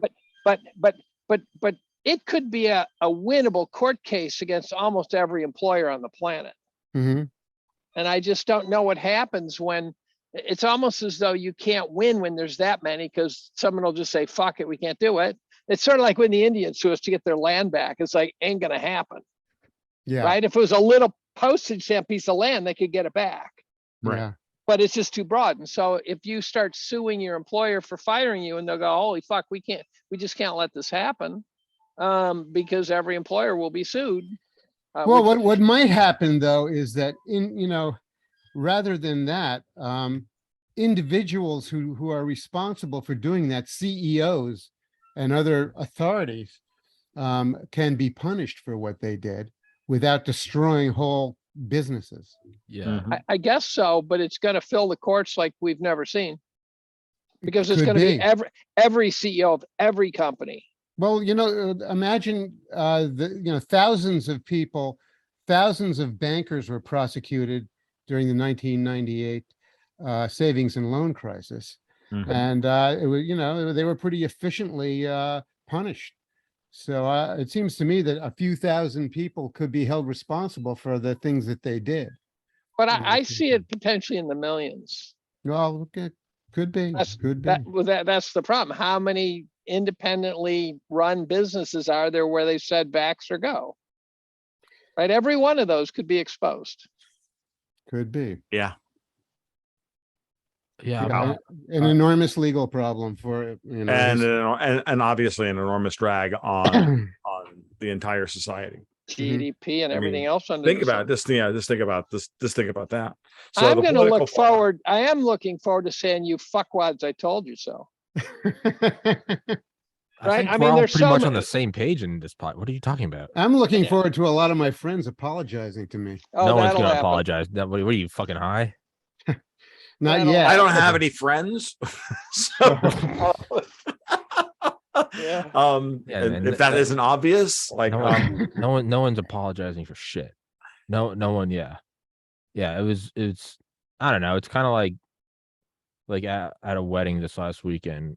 I had a bunch of like extended family members coming up to me and being like, I watch your podcast, and I always like take a step back because like Yeah, I get out some of people get are out like, of you vaccine reach. denier, some motherfucker. Other people are like, you're speaking the truth. It's kind of the same thing. I don't think there's ever going to be any apologies for anything. I think the shit show is just moving forward. And I kind of find peace in that. I think what we're seeing actually is just everyone has cameras and microphones. So we're seeing everything happening in the world and we think it's beyond fucked. But I think if you gave everyone a cell phone in like 1510, by 1512, they'd be saying it's the end of the world. There's a central group of elites that are going to take Martin over. Luther. Give Martin Luther a cell phone. Yeah, I know, seriously. Yeah, no, they're going to go back and they'll be like, there's a bunch of evil guys in Europe fucking the kids, hiding the gold. That goes forever. That goes back to the dawn how of do you time. get this job is what most people oh say. my How do you God, get that's this job? hilarious. Plus, I the think other maybe- thing is by the time you get to a point where you can fight them, they're like, this gig ain't half bad. Like, so I don't know. I think, and there's some beauty in that. I think the shit show just goes forward. the musical chairs game goes forever until the inevitable thermonuclear holocaust or asteroid. And I'm like, just nothing ever ends, right? Yeah. I mean, it's Watchmen. Nothing ever ends. yeah, right? yeah, exactly. Yeah, nothing ends, Adrian. Nothing ever ends. It's the Mobius strip from hell. Yeah. Oh, but it depends on how you look at it. You can say it's from hell, or I can go, you know what? Today, my internet works, my air conditioning's still on. I'm gonna play some video games after this, and I'm gonna order some Chinese food. Like, I'm okay with that Mobius strip. Like, it's not half bad. And tomorrow it might be over. We're gonna do. But Yeah, no, we're gonna get done with this. But you could be the Ukrainian who thought he was fine January 1st. Yep. Who's got his ass kicked pretty good. Not that I know what's going on there. I don't profess to really know, but I'm pretty sure no one else knows either. I've got to fire off a few BB rounds at the woodchuck who's under my apple tree outside there. Is that code? Hold on. Is that a euphemism for? Is that what the kids No, call it he's today? going. So we got a pee break and a hunting break now. This is a great podcast. I call bullshit. That was code. That's something. I don't know what he's doing. That's As soon as code. Dude, what he means is he's going to go choke the chickens in his backyard. That's the code. So Jim's jerking off camera. Yeah, I don't think you can hear us. that was quick. Good that you On can't the hear run. us. Now, did you catch any chickens back there, Jim? I didn't. Did he catch any? He's not. I don't think he's going for any.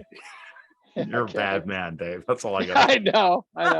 We're making chicken choking jokes while you were off. Camera. Yeah. At least you've fessed up to it while he's here. Yeah. You didn't have to like hear it after the replay. You know. I might have to break out the 22 now. He's still lurking at the back of the orchard. rural living. By the way, Jim, I'm going to be driving back and forth between the Adirondacks and Plattsburgh down to Ithaca. And as I recall, you still are roughly in the Saratoga area. Yeah, I'm 15 miles east of Saratoga. East of Saratoga. Yeah, I'm across the river I'm about 10 miles from the Vermont state line. But if you came down if you come down I-87 from Plattsburgh, that's what I figured. And you just get off at Saratoga, I'm just 15 minutes to the east, really. Okay, when are you doing reach that? out to you. Well, I've got a rental car. I'm going to be doing it several times. So I got a rental car on the 5th that I'm going to be taking. It's a complicated story, but I'm going to be driving down on the 5th. And I don't know. I might stop by. I might not. It's also a guy named Jim Pilot I'm trying to meet up with in Saratoga too. So I don't know him. He's a gazillionaire. He owns sports teams. You're rich when you own sports teams. Yeah. And so the 5th is Friday. Yeah. Okay. And anyway, we should get back to doom and gloom instead of this happy, cheery shit. No, but that's. I keep thinking Dave's going to turn around because you're in the middle of the woods. I keep thinking you're going to turn around the camera. We're going to see the huge, the huge owl at Bohemian Grove. No, I just keep waiting for the FBI to come out of the woods, and it's like Ruby Ridge all over the camera. We're gonna get it like live on camera. Yeah, Dave's not all that important. I don't know. That's right. I'm offended. What was the thing they did? Zelensky, which I don't believe, posted the Russian sympathizers. Remember that last week? Mm-hmm. Zelensky supposedly posted it. I'm thinking, I don't think he's that stupid. I think someone else posted those under his name to make him look that stupid. But I was really offended that I wasn't on the list. I said, "Oh, you are really a small man." I didn't make the list either. I know, no, it was a big list. It was Tulsi Gabbard and Glenn Greenwald, but it was it was the stupidest thing you could imagine Zelensky doing. Yes. If he had done it, but I don't believe he did it. No. This is what people don't understand. Back to Ukraine. The data we get directly from normal sources has been a lie from head to toe. Absolutely. And it's very hard to know what's true. What you can tell is what's not true is what every news channel is 70,000 dead Russians is not true. And Russians are losing, and Putin's a madman, and his face is puffy because he's dying, and all sorts of things. And so I've never seen the propaganda that rich. That to me, that's one of the most propaganda slathered stories I've ever witnessed. Is there something better than that? Is there one that's? I mean, COVID was pretty bad. I think But COVID they- took the cake. No, but COVID, they were confused, right? So for a long time, we were all, in theory, trying to figure it out. I don't think they were confused for the last year about the deaths and injuries that the vaccines were producing. That's right. That's right. That got slathered with propaganda, and that's coming out too. I mean, that's so. I saw a meme the other day. It made sense. It showed a bunch of lions charging, and it said, "The truth. All you do is let it out of the cage, and it will defend itself." Oh, it's St. Augustine. The truth doesn't need to defend itself. Let it out of the Mhm. cage. And it'll Okay. be on its way. I think that, yeah, I think it's just gonna burn through it all. I really don't think there's anyone in charge. I think we're circling the drain, and as we get closer, it's just moving faster. And it's like Ray Kurzweil, right? The technological singularity. Like we're speeding up, it's speeding up. You know, now more happens in 2 years than what used to happen in 50 years. Well, when a lot of our culture does radiate off of technology, kind of like heat waves off of pavement, you know, memes or, or TikTok this or tweet screenshot that. As technology accelerates, I think our cultural shifts accelerate.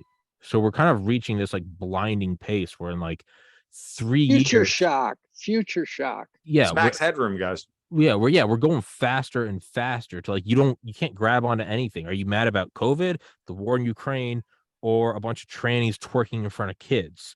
It's just I don't think it's slowing I down.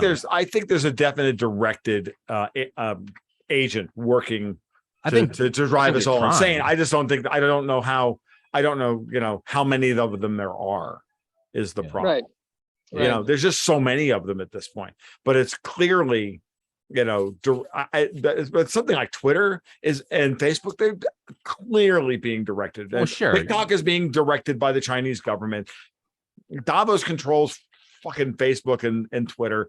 It's obvious. They still on a fucking board. It's not tough, beyond that, God. I'm upset that there's been no intelligence operation or honey trap or honeypot or anything. No one's tried to compromise me.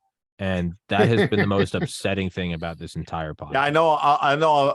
I'll have reached the big time when people are spoofing me on Telegram as opposed to Twitter. Yeah, it's never. No one's tried to impersonate me. There's never been a PR story about me. I've never been bought off for anything. I've never even gotten a shady email, and that's upsetting. I've had, you guys know, I've been visited by the FBI. I mean, the one, so about actually being a Russian agent.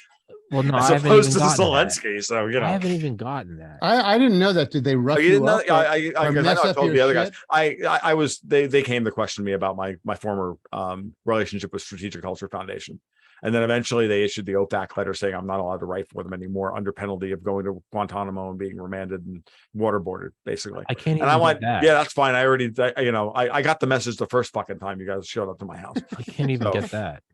So it's bullshit. It was a mostly friendly meeting. They were just gathering the information necessary to think that they had. Did you guys see the British cops arrest the old man for offending someone on social media? Yep. Oh my God. Oh yeah. England's a fallen nation. Yeah. And you think maybe that's not what it is. And all of a sudden the head cop just says, here's the deal. You made someone on social media very uncomfortable, and that is why we are here to arrest you. He said that. But what if that video makes me uncomfortable? Well, that's what the comments were filled with, that sort of crap. I said, this is not parody. This is astonishing. I see stuff on Twitter. I go, someone's got to be faking this shit. And then my big question is a physics question. I think they're going around the drain, doing laps around the drain in Australia too. Do they go the other direction? Oh, God damn it. Clockwise. Oh, fuck you. Oh, fuck you. They do everything wrong in Australia. So yes, to answer they're back that up to trouble again. I thought they're calming down and they've been doing shit again. Again, all these people are, this is their moment. Like this big moment here. This is their big moment. They've been preparing this forever, preparing for this moment for forever. They wanted to pull it off in 2050. They've moved it up to 2030 and they're going for it. But they look like they're trying to destroy 95% of the cows in the Netherlands, for Christ's sake, in their war against the fucking periodic table. That's the dumbest fucking thing I've ever seen. I love that one, by the way. But okay, so picking on truckers and farmers. Yeah. My brain explodes when I think about the politics of picking on truckers and farmers. The only other one that's in that category is Hillary wanting to fire coal workers, Right. right? And that turned out to be incredibly stupid and president losing move. If she hadn't said that one line, she might have won. And How Well, is that the, the basket. I think the basket of deplorables thing. This The this got enough deplorables. people on. Oh, that And one the was that was the dumbest fucking thing imaginable. And And like, she didn't say they were deplorable. It wasn't an adjective. was a It was basket the of noun. deplorables. It was the noun. The fact that they Yes. were deplorables. That's what did it. oh It was yeah, just and we all just un- went cool, and we agreed and Yeah. amplified, and she we all just became wrote- deplorable She just overnight. wrote a bunch of TV ads right there on the spot. Right there Yep. on the spot. She was just. It was. You talk That was- about arrogance. That was the Yeah. dumbest. And that's honestly, you look at Hillary's campaign, you look at the way that thing was run. It was very obvious that they thought the fix was in. They Mhm. knew what they were gonna do. They knew they won. It didn't matter what she said. Yeah. It doesn't matter. And I believe it's the same thing with Klaus von Schnitzel. It's the same damn thing. We're gonna But come the- out. it We're just gonna seems- tell you that you're not gonna need anything in the future because we're just gonna take it all from you anyway. So don't worry about it. You're not important. Here's your porn. Here's your video games. And here's your Pablo. And here's But your it paste. seems And you get to it eat seems paste. Fuck you. stupid. And it seems stupid to the point I can't imagine these guys are that stupid. That's the problem. Well, Steve Um, Cortez did an interview with Dick Morris, the political Right. Yes. Right. operator who assisted Bill Clinton back in the day, Oh yeah. but he's gone completely off the reservation, the Democratic reservation. He's off Sure. that now. Or And someone he- else is paying him. Someone else. Yeah. is I paying. mean, Well, guys sure. like Dick Morris don't really have any allegiances to a party. He has But he has a patron. he did happen to say that he believes that Hillary is going to be the nominee in 2024, Oh my which I find God. I know, I absolutely saw that the other day. preposterous. But there it is. He said it. Okay, who would Yeah. be more preposterous, Hillary or Biden? I think they'll do Newsom. Biden is out of the question. Yeah, Newsom's I a agree. possibility, How but about let's throw in some stupidity here, Harris. forget about it.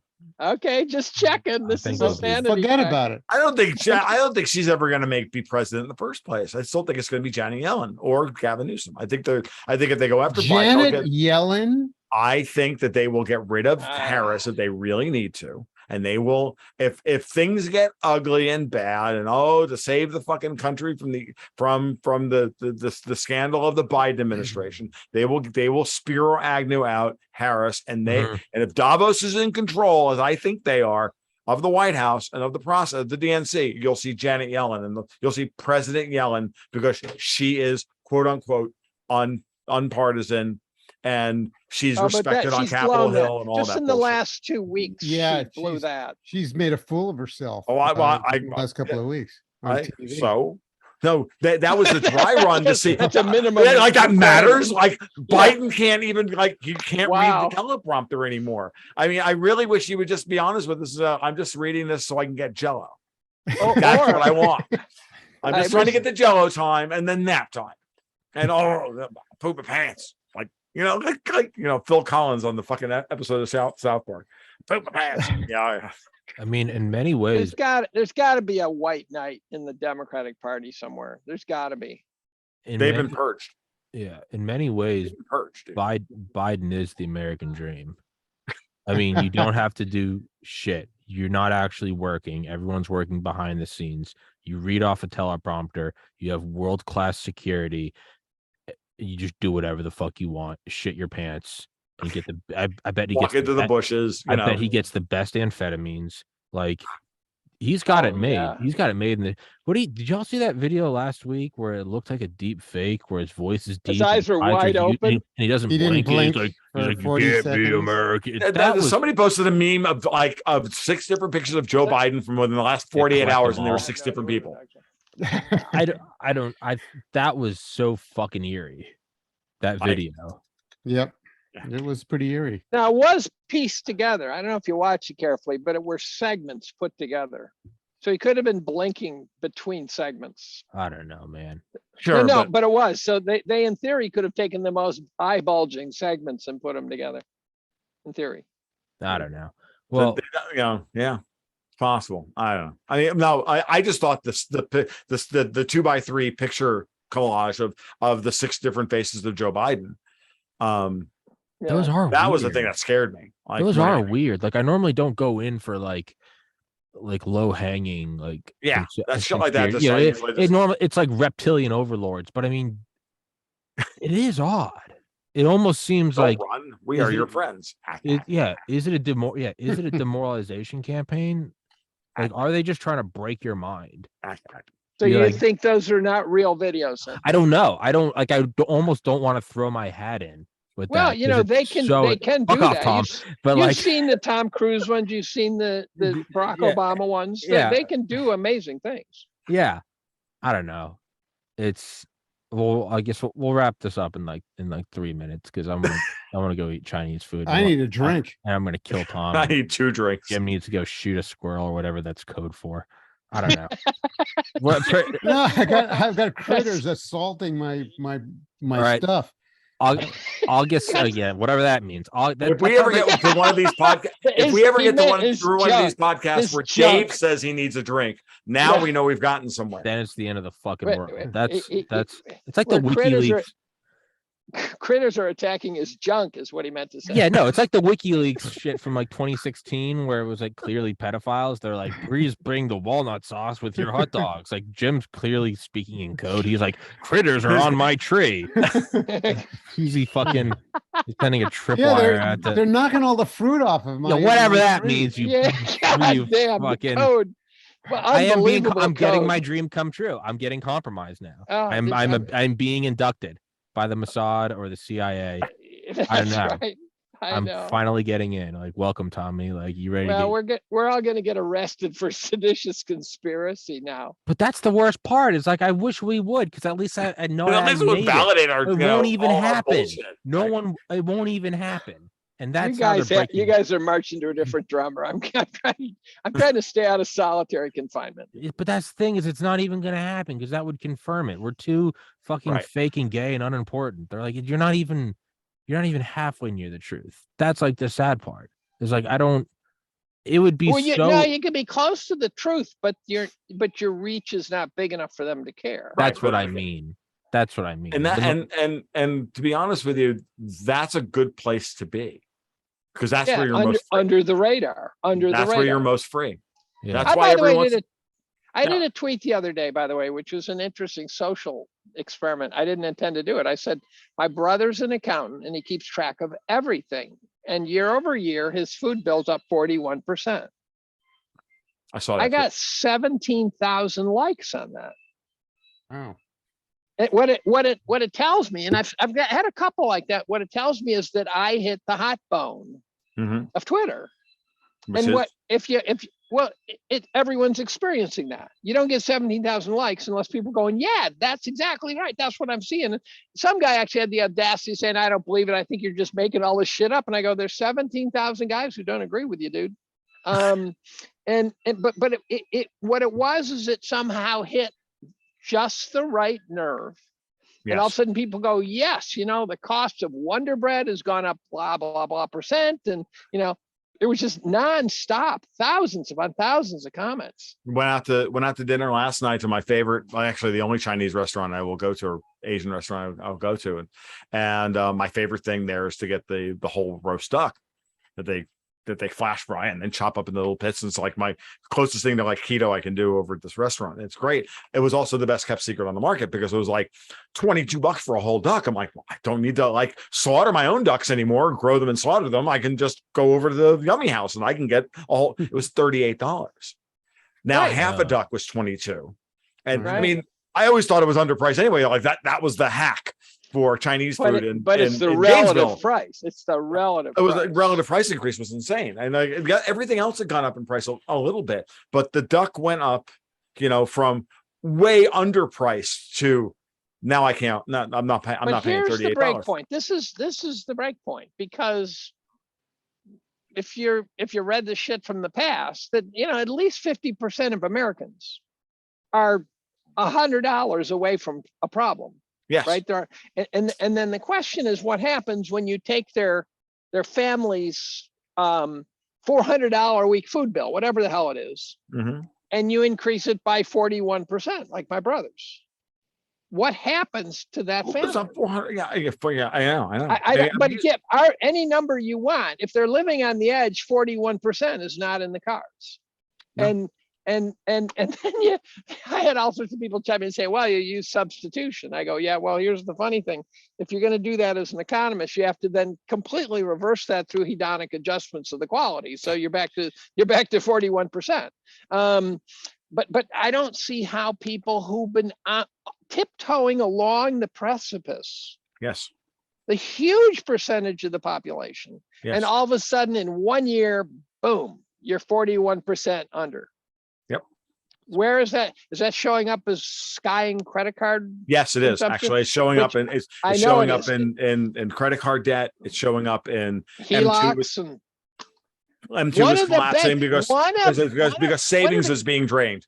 one of the Savings credit rate is unions- 5%. One of the credit unions advertise HELOCs is a great way to pay your heating bill. Can you believe the psychopathy behind that one? Right. So this is a problem that will snap soon. Mhm. This is not one of these, 10 years from now, we'll still be talking about it. No. Mhm. This thing has to end soon. Because it's just and there's just nothing no to, money. and to be honest with you, just to bring this, this is why I keep saying the Fed is not raising interest rates to tame inflation, because you can't tame cost push inflation with raising interest rates. It's not a demand problem. It's a supply problem. And raising interest rates cuts demand. It cuts the demand for money. It's not going to change the situation. There's not enough goods for the amount demanded in the places in the economy which are important to everywhere, where the demand is inelastic. Food, energy, clothing, blah blah blah. You know what I mean? These are inelastic demands, and Right. because of that, you can't.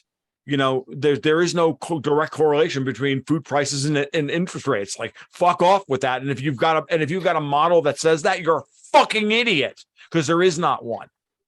You know what there is? There's a correlation between food prices and social unrest. And this is the first economic cycle top for which we're exiting the top with everyone pissed off. Yep. We're supposed to be euphoric, right? Tommy's supposed to be going, oh, those dumplings are going to taste fucking great. Instead, he might be going, oh, can I afford the dumplings today? Right. I'm pissed off, right? Who knows? Right. And so I don't know how you go into a downturn with people starting pissed off. I don't know. It's a good question, Dave. Theoretically, it seems like this would be a good way to make people accept a draft for a world war: 3 square meals and shelter. Yeah. You take everything away from them. That's what would make it palatable. Well, that's how they're going to mobilize the Germans. Yeah. I don't know. Which is always good news.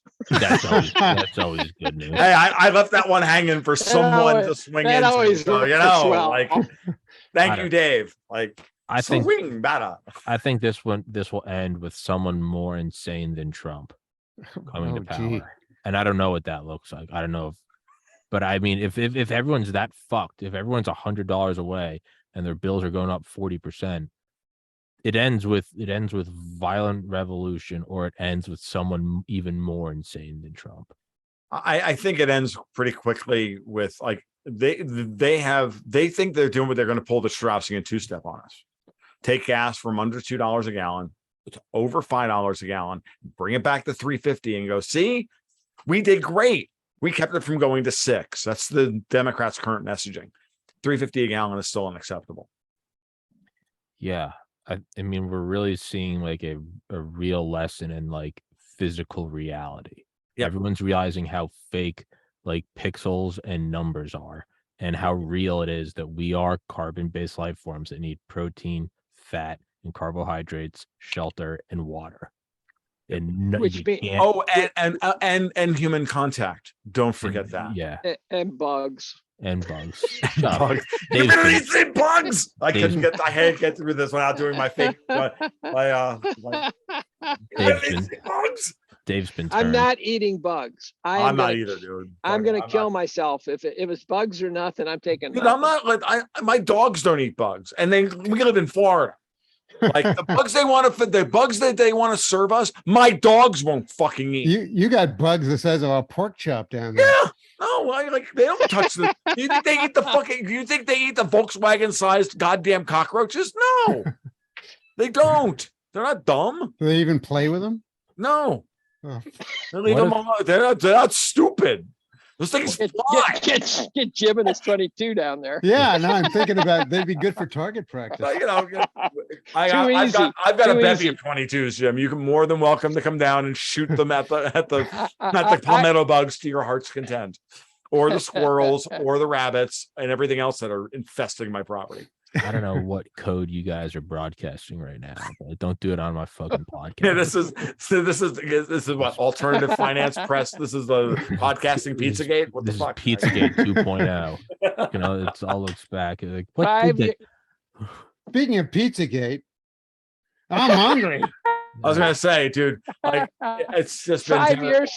5 years from now, we're gonna have bug ETFs. They're going to be the Oh, Chicago Mercantile Exchange. I hate you. Going to be selling Dave Collum, bug I now futures. officially hate you. When Bug I have to futures. recommend the bug ETF to the fuck, I no, know. not doing it. I'm going long bugs. I'm still long guillotines and rope makers, guys. That's me. I'm just gonna light myself on fire like that monk did. in Long, Vietnam. long news. Tommy, send me your address, and I will definitely send you the orange robe to go along with it because everybody has to do it properly. I'm gonna wear the Set orange yourself on robe, fire. go Just do it light right. myself on, and I want you to come take a black and white photo of me, but instead of like the car, and it'll just be like a Tesla. It'll be the same exact photo, but it'll just be me burning with a Model S behind me. That's what I want. With a Model S behind you. A Nice. Model S behind me and Nice touch, some nice Zoomer touch. TikToking, and that will be the end of the American empire. Well, And with that that- happy note, on that happy note, I'm thinking of about 7 fingers of rye in a mayonnaise jar. That'll get maybe 2,000 likes. that will be. Oh, the Dave's mayonnaise such, jar. Jim, Dave's is such a broken beautiful touch, soul. He dude. just sees things Well on written. Twitter Thank likes. I like- just before you do it, let me lock and load that tweet.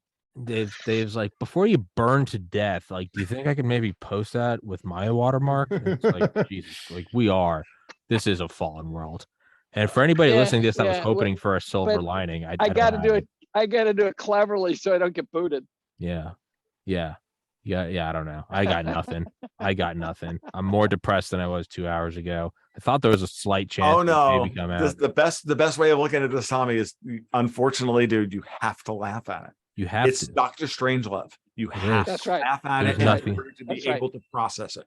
How Remember, I, Samuel Beckett said, "Nothing is funnier than unhappiness."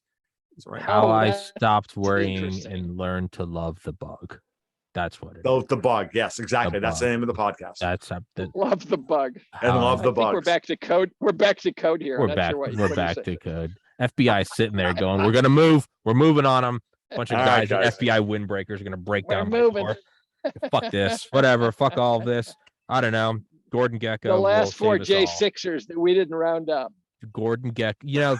No, this is what it is Gordon Gecko's the least likely hero. Much like everyone thought the arrival of God would be like a king, but instead it turned out to be the son of a carpenter. We're all looking for a humble son of a carpenter, but the reality is the second coming of Christ is a greased hair, cocaine 20. wired with fucking wrist cuffs and a gold Bentley. That's who will save us. Thank you, Jordan Belfort. Praise be his name. God bless everybody. I'll put the links to all your descriptions and websites and Twitters and fucking podcasts and all that stuff. And yeah, thank you so much. God bless everybody. Stay safe. It and, was fun. Thank you, fuck Tommy. yeah, thanks so much, guys. Enjoy Take it. care.